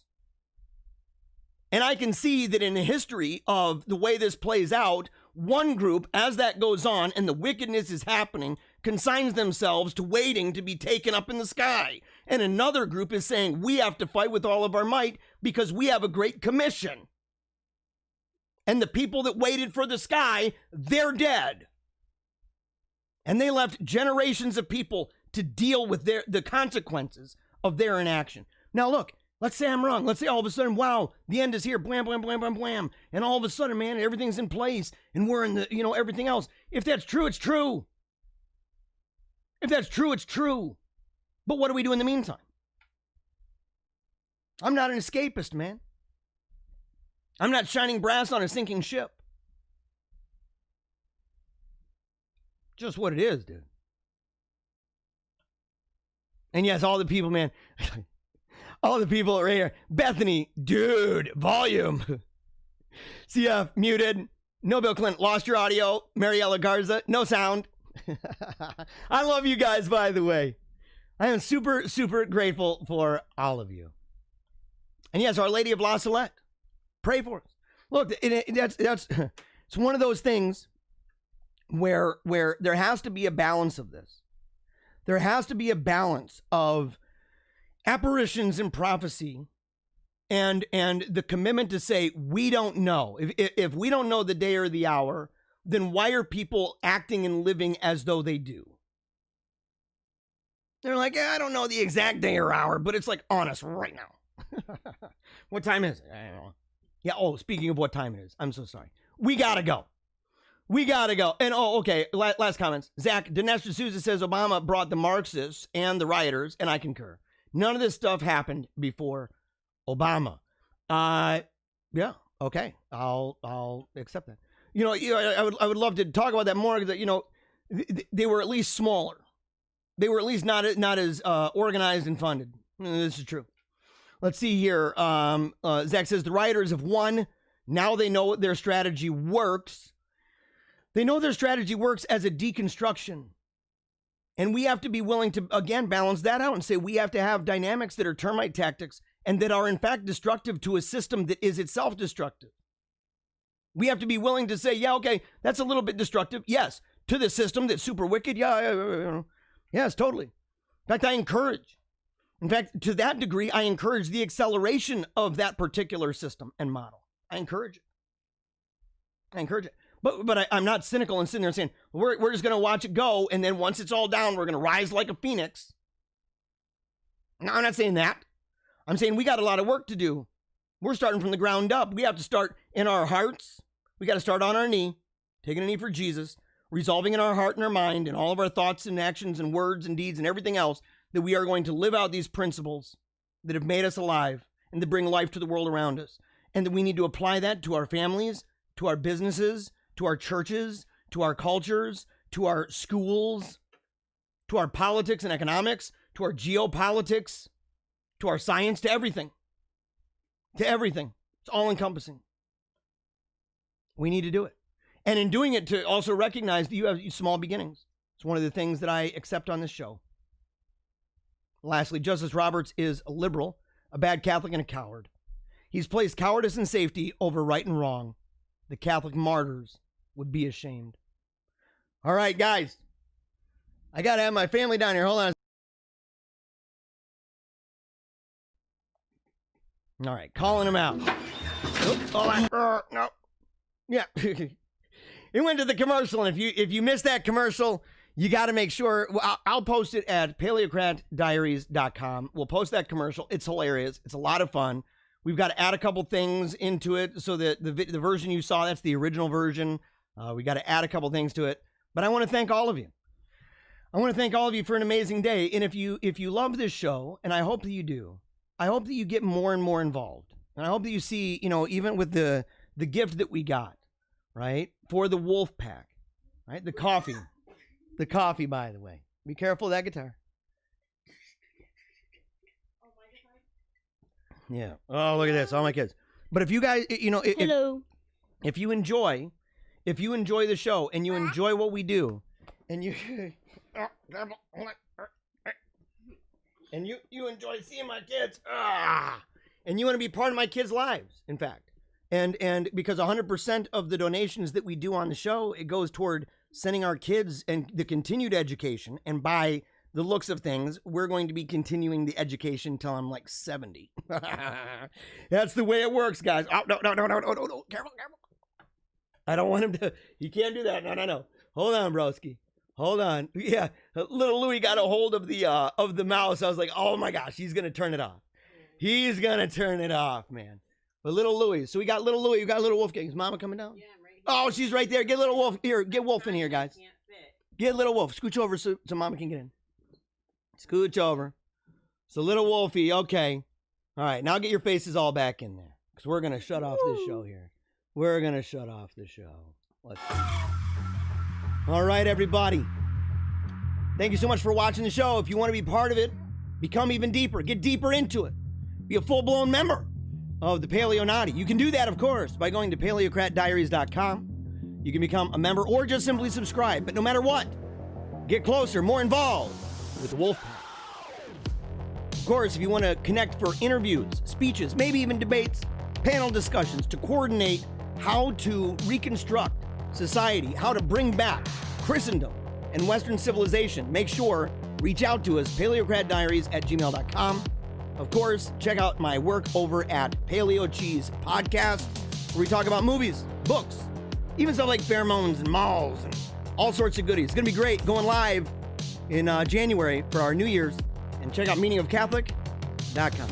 Of course, remember, visit it over the weekend. Visit paleocratdiaries.com. We'll get some more updates about December 23rd and the amazing event, and to check out the commercial later and share it on social media. Until next time, never give up, keep on smiling, and memento mori.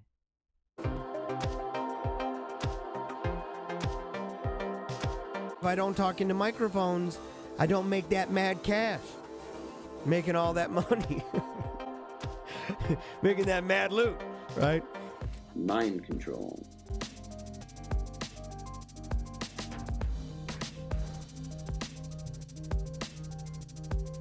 So we see the minority elite imposing their ideology on an unwilling and resentful populace. This causes a backlash. People get ticked off.